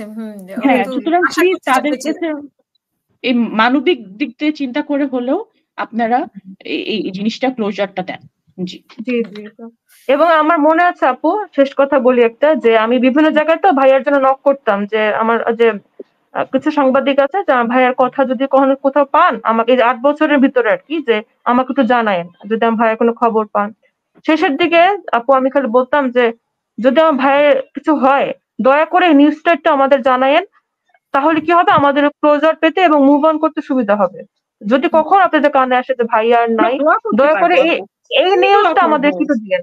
হ্যাঁ, আচ্ছা, একজন যে গুম হয়ে যায় সেই মানুষটাকে কি দোয়া করব আমরা তার জন্য? যে মারা গেছে তার জন্য একরকম দোয়া, যে অসুস্থ তার জন্য একরকম দোয়া, এই মানুষটার জন্য আমরা কি দোয়া করব, তাই না? এটাও তো একটা ভয়ঙ্কর বিষয়। মানে অমানবিকতা অন্যরকম একটা স্তর আপু, আসলে এটা আমাদের সাথে কথা বলে কতটুকু বুঝাতে পারবো আমরা জানি না। তাদের উপর আসলে এটা এই মানে এই আমার মধ্যে যে ফ্যামিলি না গেছে, যে ব্যক্তি না গেছে, আসলে কোনোভাবেই বোঝানোর উপায় নাই। যেই ফেস করে নাই কেউ এইটা, সে কখনো এক একটা দিন এক একটা মুহূর্ত আপনাদের মানে কেমন গিয়েছে, প্রতিটা মানে পরিবারের প্রতিটা জনের একটা আশা ছিল যে কি হচ্ছে, কি আছে কি না নাই, আছে না নাই। এবং আরো আদার্স মানে সমস্যাগুলো তো আপনারা বলেছিলেন যে আপনারা বাংলাদেশে যেতে পারতেন না, আপনাকে ফলো করতো। এবং আপনার আম্মাও নিশ্চয় আরেকটা যন্ত্রণার মধ্যে ছিল, আপনার ভাবি পুরোটা সময় যন্ত্রণার মধ্যে ছিলেন, মানসিক এবং বাহিরের যন্ত্রণা। সো আসলে মানে এই 8টা বছর আপনাদের জীবনটাই মানে একটা অন্ধকার জগতের মধ্যে, উনি যেরকম একটা অন্ধকারের মধ্যে ছিলেন, আপনারা আরেকটা অন্ধকারের মধ্যে। এক্স্যাক্টলি আপু, এটাই। এবং ভাইয়াকে বলছে যে তুমি ছিলে আয়না ঘরে, আমরা কিন্তু ছিলাম আরেক আয়না ঘরে। সত্যি কথা, আরেক আয়না ঘরে। এবং আপনি দেখেন আর বাকি যে পরিবারগুলো, এই পরিবারগুলো কিন্তু এই অবস্থায় আছে আপনাদের এখনো যারা এখনো সাফার করছে, তাদের এখনো সেই অবস্থার মধ্যেই তারা দিন কাটাচ্ছে। মানে এর থেকে মরে যাওয়া অনেক ভালো। যে শারীরিক যন্ত্রণা, মানসিক যন্ত্রণা এবং বাইরের যন্ত্রণা তো আছে, কে আপনাদেরকে কে ফলো করে রাখছে। এখনো তো কেউ ফলো করছে না, কিন্তু সেই যন্ত্রণাটুকু যতক্ষণ না আসবে ততক্ষণ পর্যন্ত ওরা জানে না যে বেঁচে আছে কি মরে গেছে। তো আমরা প্রত্যেকটা প্রোগ্রামের মধ্যেই বলার চেষ্টা করি যে আসলে যারা আয়নাঘরে আছে তাদেরকে ছেড়ে দেওয়া হোক, বা তাদেরকে বলে দেওয়া হোক যে তারা বেঁচে আছে কি মরে গেছে, এগুলো যাতে মানে এটা থেকে অ্যাটলিস্ট মুক্তি দেওয়া হোক। আমার এই প্রোগ্রামের মাধ্যমে আমি বলতে চাই যে আসলে আয়নাঘরের জিনিসটা যদিও সিম্বলেই, কিন্তু এখানে কারা আছে কিভাবে আছে আপনারা মানে অতি সত্বর আপনারা মুক্তি দেওয়া উচিত এদেরকে, বা ওরা যদি দোষ করে থাকে তাহলে আইনের আওতায় আনা হোক, এভাবে জি জি বন্দি করে। অবশ্যই জি। আপনাদের এবং দুজন যারা জি আপু যারা ইলিগালি যেসব আর্মিরা তাদের ওথ ভেঙেছে এবং নিজেদের আইনের বিরুদ্ধে গিয়ে কাজগুলো করেছে, তাদের জন্য যথোপযুক্ত শাস্তি দেওয়া হয়। শাস্তিটা না দিলে এটা শেষ হবে না। এবং এই তো জি আর্মির লোকজনই তো এটার সাথে জড়িত ছিল, তারা তো জি অবশ্যই জি এটা শাস্তি পেতে হবে, জি তাদের জি শাস্তির আওতায় আনতে হবে। তাহলে জি হয়তো বা ইনশাআল্লাহ। ওনাদের কষ্টটা কিছুটাই স্বাভাবিক হবে, যে আমরা যে কষ্ট করলাম এই লোকগুলো শাস্তি, যথাযথ শাস্তি, আবার লোক দেখানো শাস্তি জি না জি যে নিয়ে জি জি গেলাম জি কিছু করলাম না, ওরকম না। জি জি। আপনাদের দুজনকে অসংখ্য ধন্যবাদ আমাদের সাথে সময় দেওয়ার জন্য, এবং আপনাদের থেকে আপনাকে অনেক অসংখ্য ধন্যবাদ। থ্যাংক ইউ সো মাচ আপু। প্রিয় দর্শক, আপনাদেরকে অসংখ্য ধন্যবাদ আমাদের সাথে থাকার জন্য এতক্ষণ। আমাদের পরবর্তী অনুষ্ঠান দেখার আমন্ত্রণ জানিয়ে এখানেই শেষ করব। সবাই ভালো থাকবেন, সুস্থ থাকবেন। আল্লাহ হাফিজ। আসসালামু আলাইকুম।